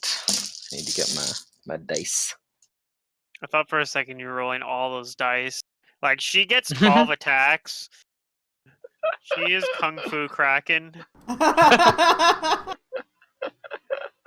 8 tentacles come out. And then she Oh, bites. I mean, no. it's possible. We're in the dream world. Oh, and then she has claws with render. And if she tentacled, she might have grabbed and constricted. Dream World She stuff also is has no joke. horns, so she might be able to gore as well. Yeah. You guys have read that the thing they were talking about Kung Fu Kraken and then a janitor using a weapon they're not proficient with. No. What? So it was basically the whole thing was it was an exercise like a thought experiment kind of demonstrate what the problem is with most fumble rules. And the idea basically is you have Kung Fu Kraken who has like a plus 16 base attack bonus and attacks like 12 times in a round. And then you have a janitor who is not proficient with their longsword. They're swinging at it like a target dummy. And a lot of fumble rules, Kung Fu Kraken maims themselves. Because they you roll attack- critical failure. Yeah, because they attack so many times. They're like, Yeah, you're they're going to bound to fumble roll every maybe other round. more. Whereas Yeah. The janitor who literally doesn't know which end of the longsword actually hurts. She's Sheer fighting dumb better. luck. It's fighting. Yeah, it's not at least I get what you're saying. I'll be right she's back. not I'll go to hitting the bathroom. anyone. At least she's not maiming herself. Well, that's what the Kraken gets for being Kung Fu. And for being a Kung Fu Kraken. Sheer dumb luck. But yeah, that was kind of the whole point there. Like, it needs to pass that test basically in order to be like a sensible fumble rule. The other one they had was you can't have one where like any trained warrior can attack a target dummy for like a minute and end up coming out like maimed basically, because like a trained warrior should be able to attack a target dummy no problem for like a minute. So like he was like saying, for example, like for the target dummy one, like if a fumble is just it provokes attack opportunity, obviously you're not going to get main from attacking a target dummy because the target dummy is not going to take an attack opportunity. They're not going to know that taking an attack of opportunity. Yeah, because it's an inanimate object, but it still potentially could fail the Kung Fu Kraken test, where like in theory at least, maybe not because it depends Alright, on I'm how back. you rule it, I guess. Alright. Okay, so here comes some attacks. All right. She's going to claw and bite at Sister Marie. Okie dokie. I believe in you. That's fine.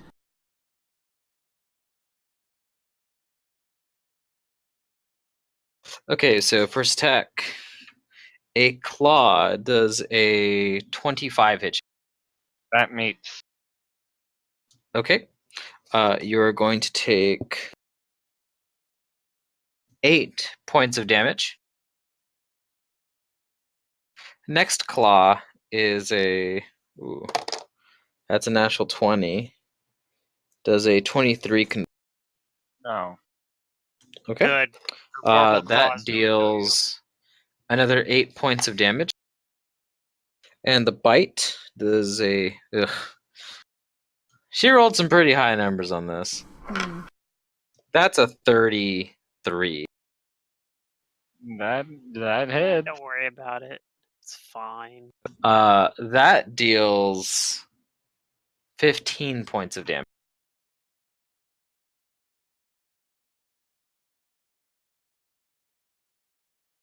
Her bite's nastier than her claw, I And guess. give me a fortitude save. Oh no! She is evil, right? Oh no! Probably. You think that most night hags are evil? Yes. They're into soul trading. Well, there's the 3. Okay. Isn't she an evil outsider? Wouldn't that technically make Yeah. her evil? Well, Yeah, yeah, actually, that's that'd be fair. good, too. Actually, you know she's an evil outsider. All right, and she is actually going to quickly cast a spell. Oh no. But you will get an attack of opportunity on her because she is casting it in melee, and it's a ranged touch. I do not get one because I'm still flat-footed.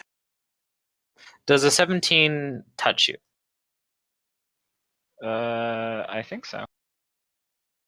Okay. Make me a fortitude save and your attack of opportunity if you... Okay.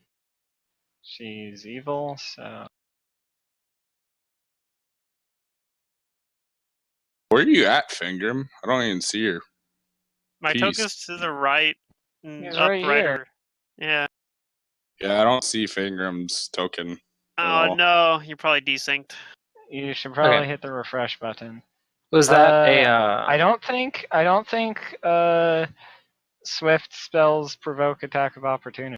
No, No, but the the casting range. doesn't, but she's shooting a ranged touch at you in Oh, melee. a range touch. Okay, yeah, I'll Yeah. take that one. Okay, so a 24. It's actually a 24 this time. It Oh, is actually a unfortunately, that 24. does not hit. Oh no. Oh, Your okay then. AC is crazy. I might just have to inhale the poison.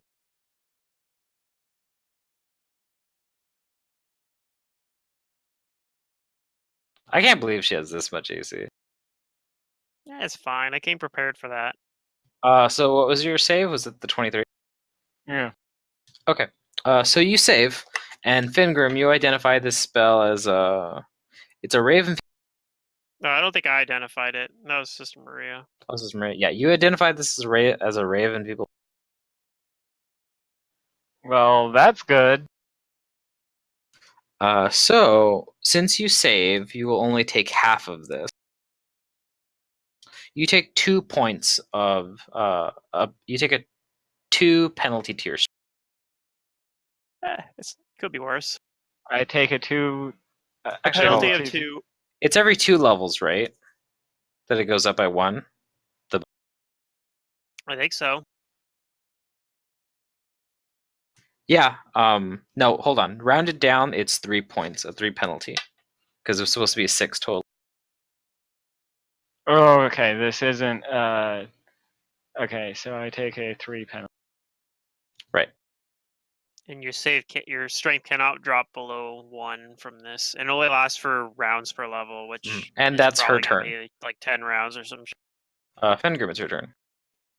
All right.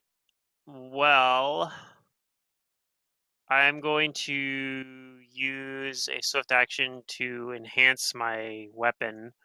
And then the question is if I want to spell combat, because if I do, it means I'm going to have to use a verbal component, and then I'm no longer going to get bonuses versus this fort save. You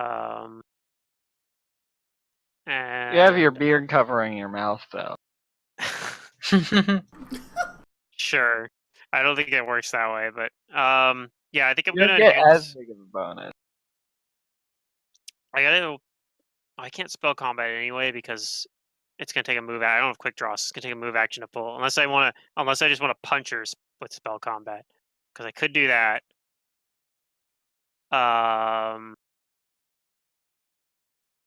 So instead, what I'm gonna do is I'm gonna pull out. I'm gonna use a swift action activate Crane style. I'm gonna pull out the Vorpal longsword, and I'm just gonna do an attack on her.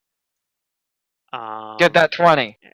And I'm gonna fight defensively because she might decide to attack me.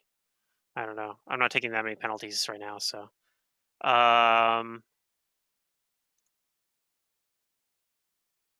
Ooh, do I want to fight defensively? Actually, no. I think I'm going to, and I think I'm gonna bank on next turn, like actually getting hits in. Oh man, Probably misses. that's not a 20. No. No. All right. Shit, man. Like, her AC sucks. It's all Like good. how high it is, it's bad. It's all good. It's like, why did they slap this template onto this mod? Oh, we're fine. It wasn't bad enough. we have a character who can hit touch AC, so I mean. So is that your turn? Yeah. Since I had to pull out my weapon, as a move action, yeah, that's. Okay. Cormac, it is your turn.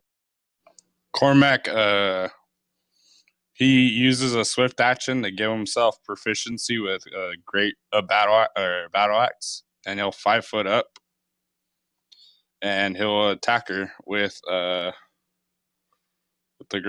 battle axe, and he's gonna destructive smite it as well.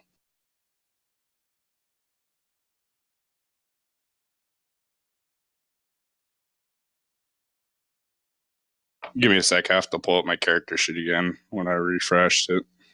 Went away. Okay.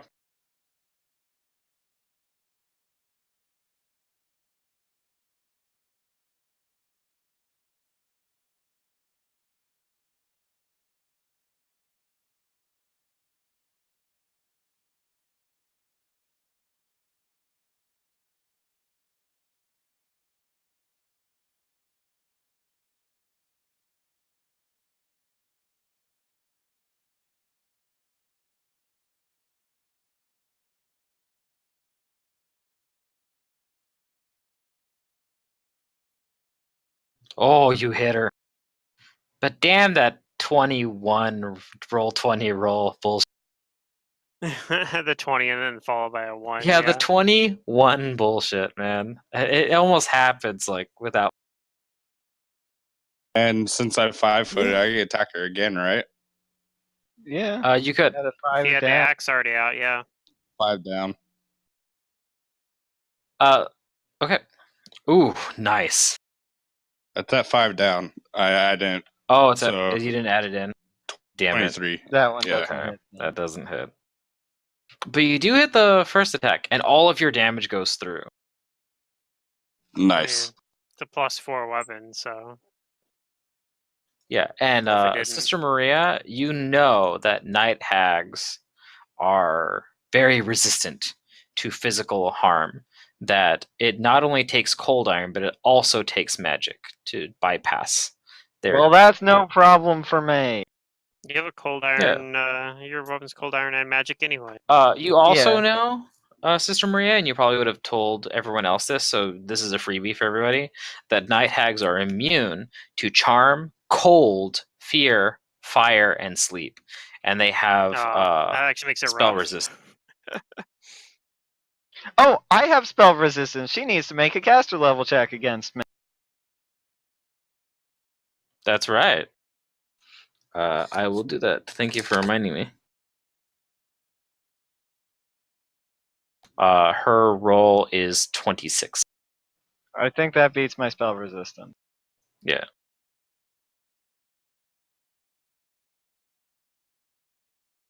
Uh, All right, so Is it good my job, turn now? Cormac. Yes, it is Sister Maria's turn. I'll attempt to hit her twice.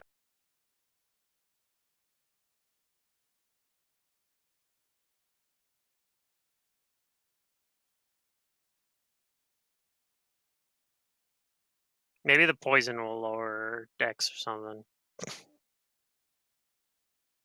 Do I hit her?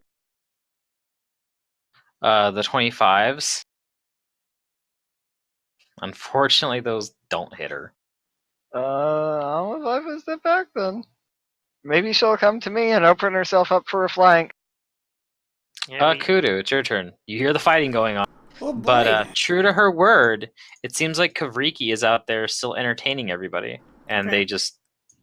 they just enjoy listening to her music, and the haze of the drug den is pretty much keeping everybody from caring about any other noises. Great. I'm going to step in through the curtain, Okay. and I don't know whether or not I have cover, so you'll handle that.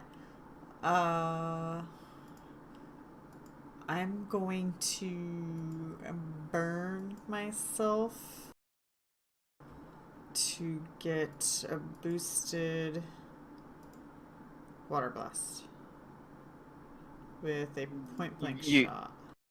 You don't want to do that. I No? told you before we came in here that night hags are immune to cold.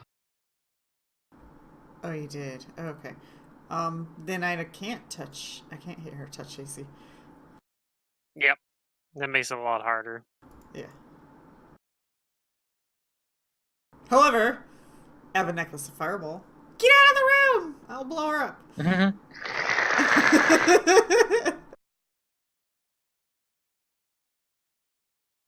I think she's immune to fire too. Oh shit.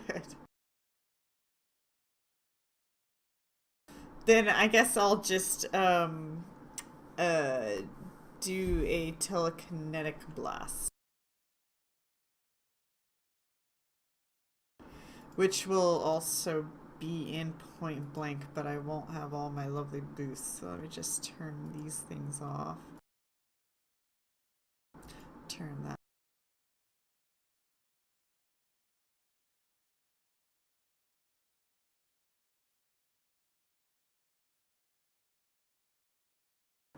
Okay. So there's things in this room I can toss around, just that. Oh yeah, there's like chairs and like a hookah and all kinds of other things. Okay. For some reason this number's not right. It's a very nice drug den. Oh.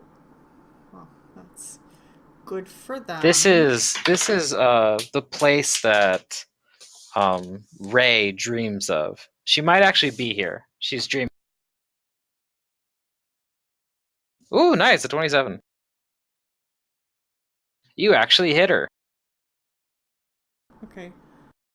My water elemental will stay out here, keeping watch of what's going on. All right. Because your blast is physical, you know that not all of the damage went through, but most. You pelt her with all kinds of stuff. Yeah. All right, it's back to her turn. Ow.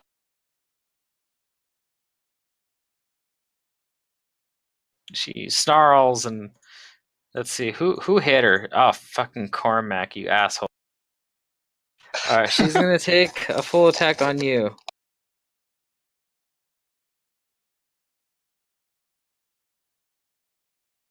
She lashes out at you in rage. Okay, here comes a claw. Does a 22 hit you?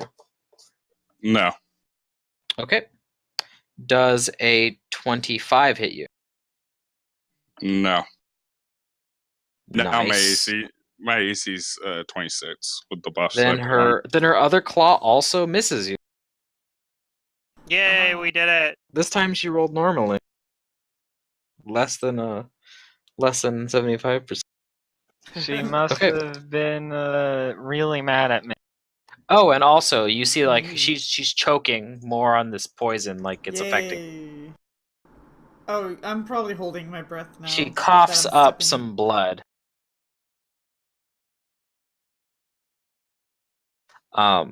She's going to swiftly cast a spell, and it'll provoke from Cormac and Fingrim.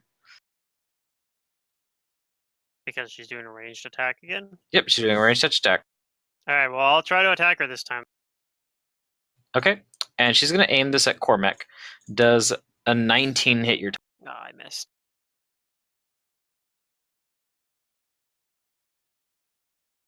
First Yes, touch. it does. Yeah, it does. Wah, wah. Okay. Roll me a fortitude save. She shoots out a green ray at you. Just give me 1 sec because I'm gonna roll the attack real quick. All right.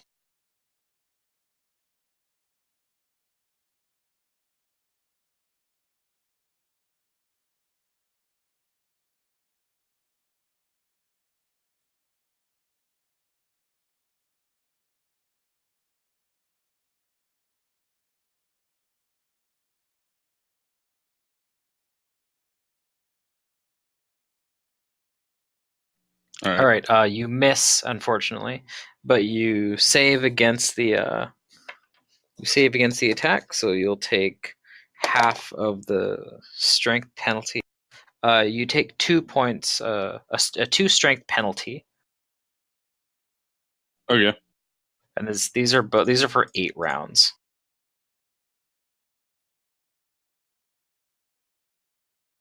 Okay, that's your turn, Fingrim. Alright, so do I True Strike first and try to do it on here, or do I set up for next? I think I'm setting up for next turn, so I'm going to do Spell Combat, and I'm going to start off with my attacks. I'm just going to do some fishing for 20s here. Before I attack, I'm going to use a swift action to enhance my weapon. I'm going to give it Keen. Well, hold on a minute. I need +3 to count as Cold Iron. Or is that only +2? I think it's +3. You need +3. Okay, so in that case, I'm just going to use both of them to enhance, because there's only a +1 freaking sword. So I'm going to enhance it to a +3, and not do the Keen stuff. That doesn't affect Vorpal anyway, if I want to rely on that. So enhancing the bonus to +3, and I'm going to start off with first attack. Hey! That's, I should have done True Strike, because that would have been better. Let's see what happens. It does not confirm, does it? Nope. It was close. Yeah, so if close. If I had done the True Strike first, I would have just. Oh, it would have been a decapitated her. glorious True Strike. Oh well. All right. Well, I still get to do D8 plus 5 damage. So, and this counts as cold iron and magic. So. Because you're using the Vorpal sword, right? Yeah, it's the Vorpal sword. Yeah. Oh, you would have. But you would have won the encounter. I would have won the encounter. So I do 10 damage to her. I guess the other thing I could have done, if I turned off fight defensively, I would have won the encounter too, but I left it on. Alright, I get one more attack though. This is You have the potential to win the encounter again. You need 2 nat 20s. Yeah, no, I don't get that. Alright, so I'm going to attempt to cast True Strike now. Okay, so she takes the 10 damage. Alright, so I get True Strike off. Fighting, and then I'm going to 5-foot step because, I don't know, maybe she'll walk into a flank or something, getting mad at me or something. And that's my turn. I dealt damage to her, so maybe she's mad at me. I don't know. Oh yeah, she's mad. Alright, Cormac. Cormac's gonna attack her again. He swift action channels force into his weapon, and I'm gonna attack with Destructive Smite as well.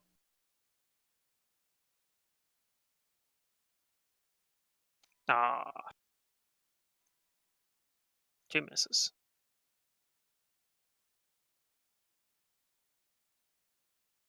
Yeah, both of those miss.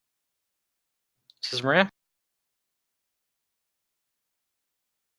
Well, she's not doing stupid things and moving into flanks, so I guess I move up darn. and I hope to roll. Yeah, she's not gonna move into a flank. One can only hope. I mean, she might. It's true.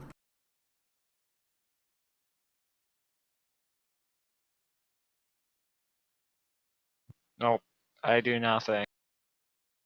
Nope, those miss. Kudu.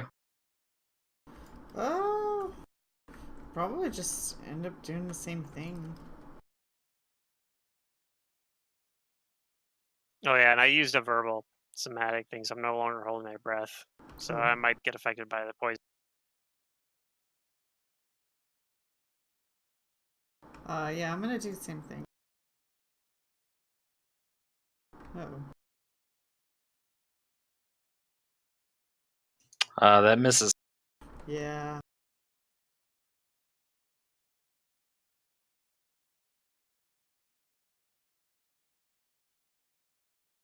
She sees you move away, Fingram, but she's not. She's not. She keeps her back to a wall. Why would you She's do gonna. this? Let's see. Cormac hurts with his weapon, and it's like he's hit her like once or twice, and all of it goes through her DR, so she's gonna full random again. Okay.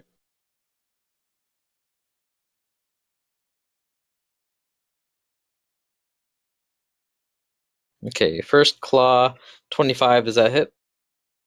Nope. Second claw is a natural 1, so that just misses. Her bite, though, is a possible critical. Nope, I think that fails. 18 to confirm. Yeah, that fails. Okay, so the damage you take from the bite is... That's going to be 16 points. And roll me a fortitude.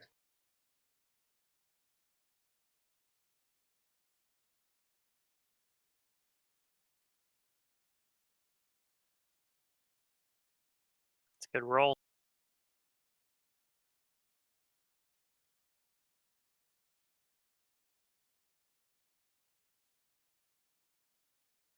Right.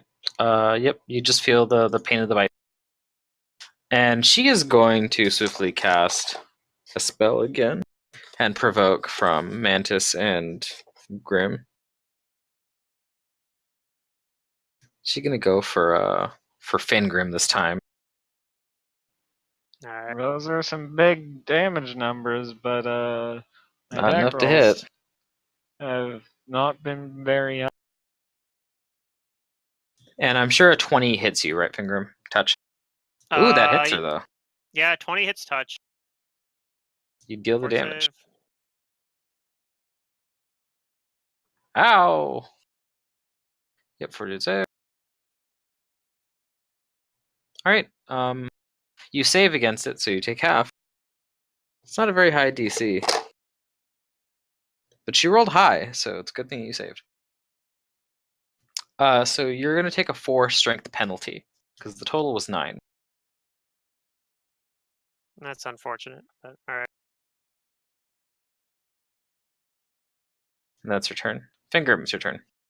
I guess it basically works like strength drain, but it's not actually in terms of like applying it to my sheet. All right, so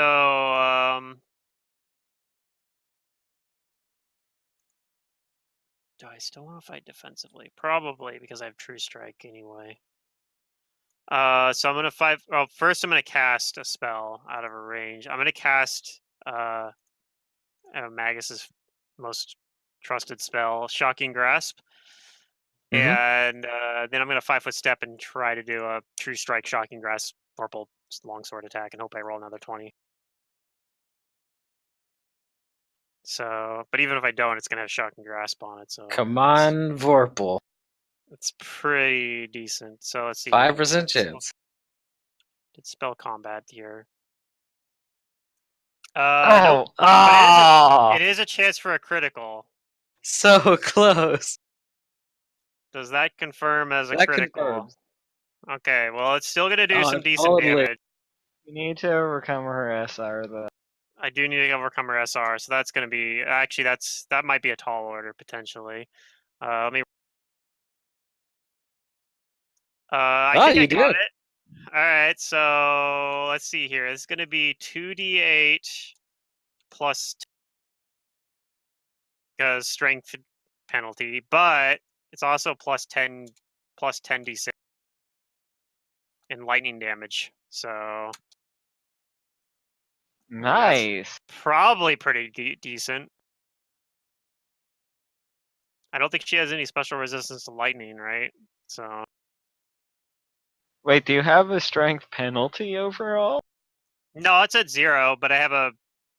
Oh, it's sorry. That damage should be slightly higher. That should be a plus. There should be an additional plus 4.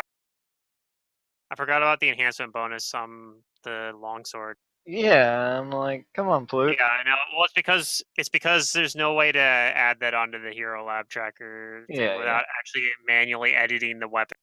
Like, there's not a little checkbox for it. Yeah, So yeah, that's actually 53 damage then.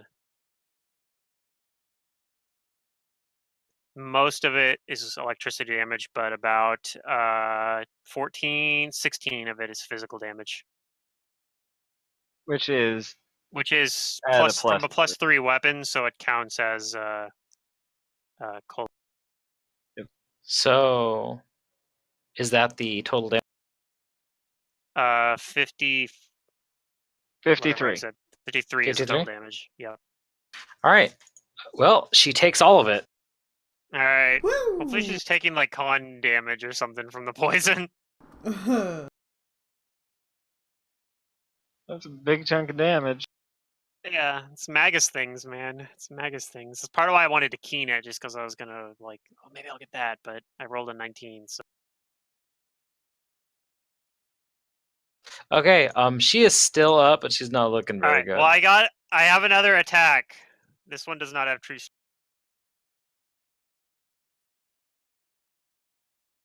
Hey! Oh! Roll it again. Another 20! Oh, well, I still hit. Aw. Yeah, you hit. That Vorpalsaur is just teasing you. Dang. Alright. There's 9 Yeah, it 9 is. damage. All right. Well, that's enough. And yes, she was actually suffering con damage. Burnt Alright. Oath or Fumes deals 1d. I actually had one more shot. I could throw my prehensile hair at her too, but that one I don't care about my strength penalty because it uses my intelligence. She drops to the floor,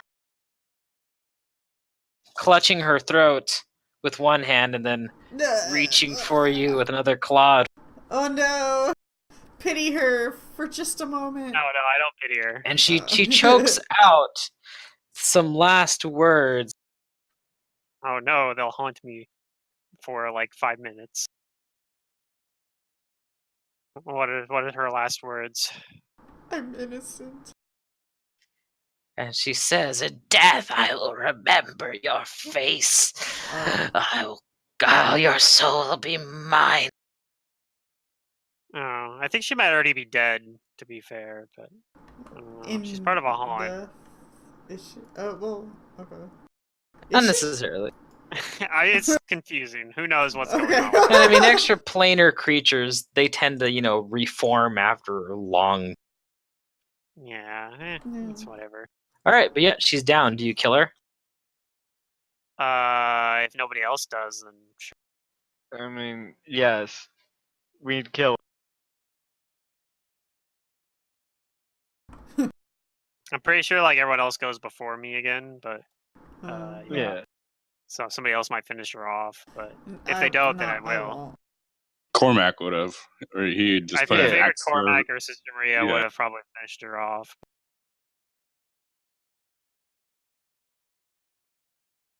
Cormac takes the battle axe to her big fluffy hair into her skull. Mm-hmm.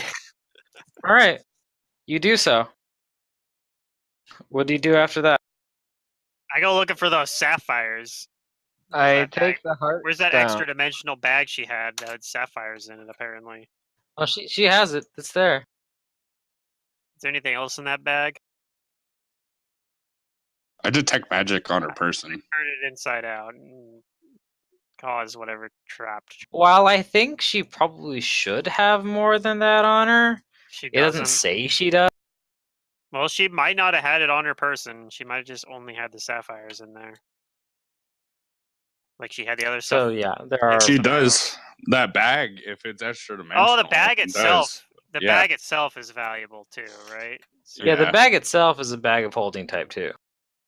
yeah. Granted, it's a bag of holding that I'm putting into my custom container called Dream Stuff, which I'm not really Yeah. sure. Yeah, how And but you have that 5 that right dream there. sapphires worth 1,000 gold each. that right there will make it easier for us to plane shift and take the whole horde of shit back. We just put it all in that bag, and put I it can take on the bag. and then we're still not even sure if that's even gonna work, but yeah.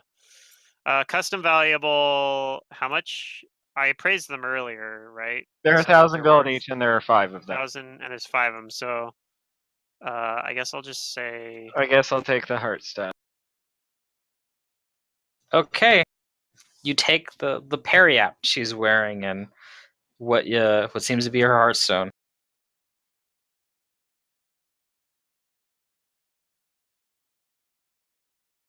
And I'm concentrate to get the fuck out. Okay, does everybody else do the same? Yes. Yep. Yeah, I think so. Unless we want to talk to Kavriki, like. No, we just killed we just killed this chick in the middle of like all of her retainers. We're not gonna go. We could maybe come back like tomorrow. Okay, that's fair. All right, I'll do the same thing then. I'll wake up. All right, then you may all concentrate, and there's nothing immediately threatening you. All right. So you guys abscond with the heartstone after killing her. Yeah, but we actually did get rewarded for like going and asking around a lot, even though we ended up doing the same what we would have done anyway. Mm-hmm. It actually probably would have been really hard to try to like just straight up. Okay, yeah, attack. trying to brute force her is very difficult because the 2 people out of the 3 people you interview, the 2 of them who are not trying to assassinate her will add into that, and they are not low level. Yeah, and she's already pretty tough. One of them is 5 levels of bard and sorcerer. That's the fortune teller. Mm-hmm. And the other one is a level 9 rogue, the tiefling. Still level 9. Kavriki, yeah, Kavriki is actually the most dangerous of them. But if you were to fight her, she would add into the fight on your to kind of offset the other 2. Mm-hmm. She's actually not a bard. She's an 11th level monk. Okay, that's kind of neat. She's just a very skilled liar. Yeah, and she has like lots of points in bluff and lots of points. Yeah, in she's perform. disciplined in yeah in concealing her. Technically, Fingram has points in perform as well. He's just it never comes, and he's not really that good because negative charisma, and it's not a class skill. And I got a negative level, which impacts it as well. It turns out. Yeah, Quaviandra was she was an advanced night hag, so. So we have a heartstone, and we have That's- some dream sapphires and a bag of holding. All right, neat. Yep, you guys have But all only in the that. dream world. Everything we need. Then you'll wake up and sleep the rest of the time, and it'll be day 18. And but I guess before we get into anything else here, we'll probably end this. Yeah. Oh, okay. Yeah, it is. Yeah. Yeah, that one took most of the session there, which is good. So let me Sweet. give you experience.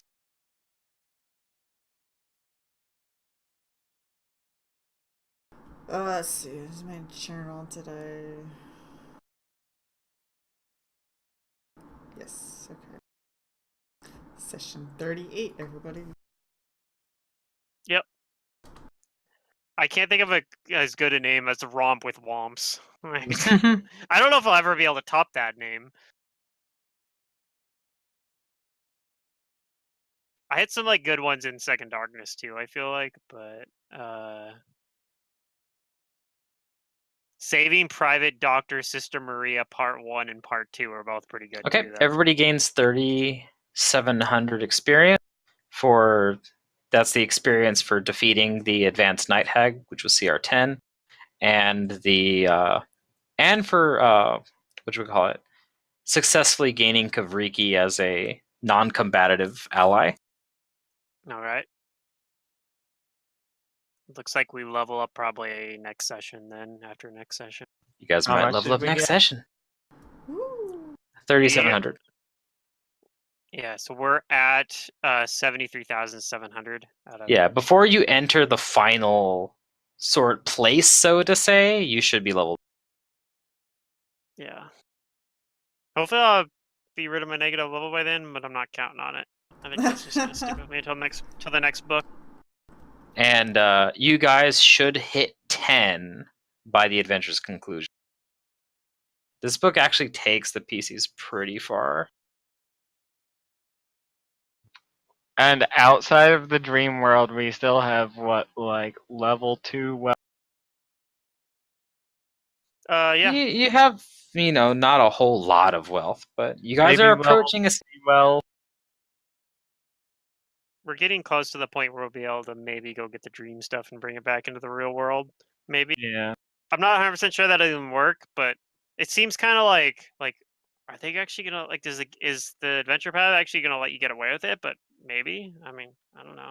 Who knows? We might need this shit though. You might need it. That's the thing too. They might just be like, yeah, we're gonna like give you like a shit ton of wealth more than you normally would get at your level, but you're gonna get your ass kicked anyway.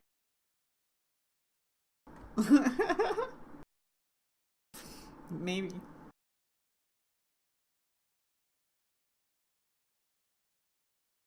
Oh, I can uncheck this strength drain / penalty now. I guess I probably could have done it as a spell adjustment, right? It'd be in there too. It is actually. That'd be the other way to do it. I could do it as a spell adjustment. And it literally doesn't matter though, really. Because I think a drain and a penalty are basically the same, except the drains are permanent, really. Basically.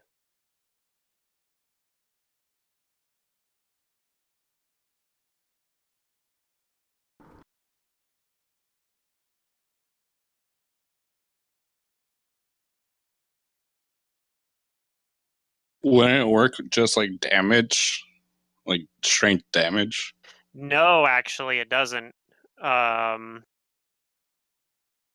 As strange as that sounds, damage works differently. Because damage only gives you penalties to your modifiers, but so there's a few weird things that make so like you can't actually. It's not going to affect your but your encumbrance. penalties are gone now that you've woken up. They Oh, also yeah. only lasted for a few rounds anyway. Mhm. But And for those of you yeah. who failed against her bite, it's a disease, but you won't wake up with that. The night hag disease is really nasty. I think we all passed it anyway. Like everyone that got hit. Its effect is 1d6 con damage, Yeah, that's one of the type of and diseases you that have can to actually kill you. save a second time, or 1 point of the damage is drained. Gross. It's demon Yeah. fever. Yeah. But yeah, strength damage, like for example, doesn't actually lower your carry capacity, but drain and penalties do. Yeah. Well, it's kind of redundant because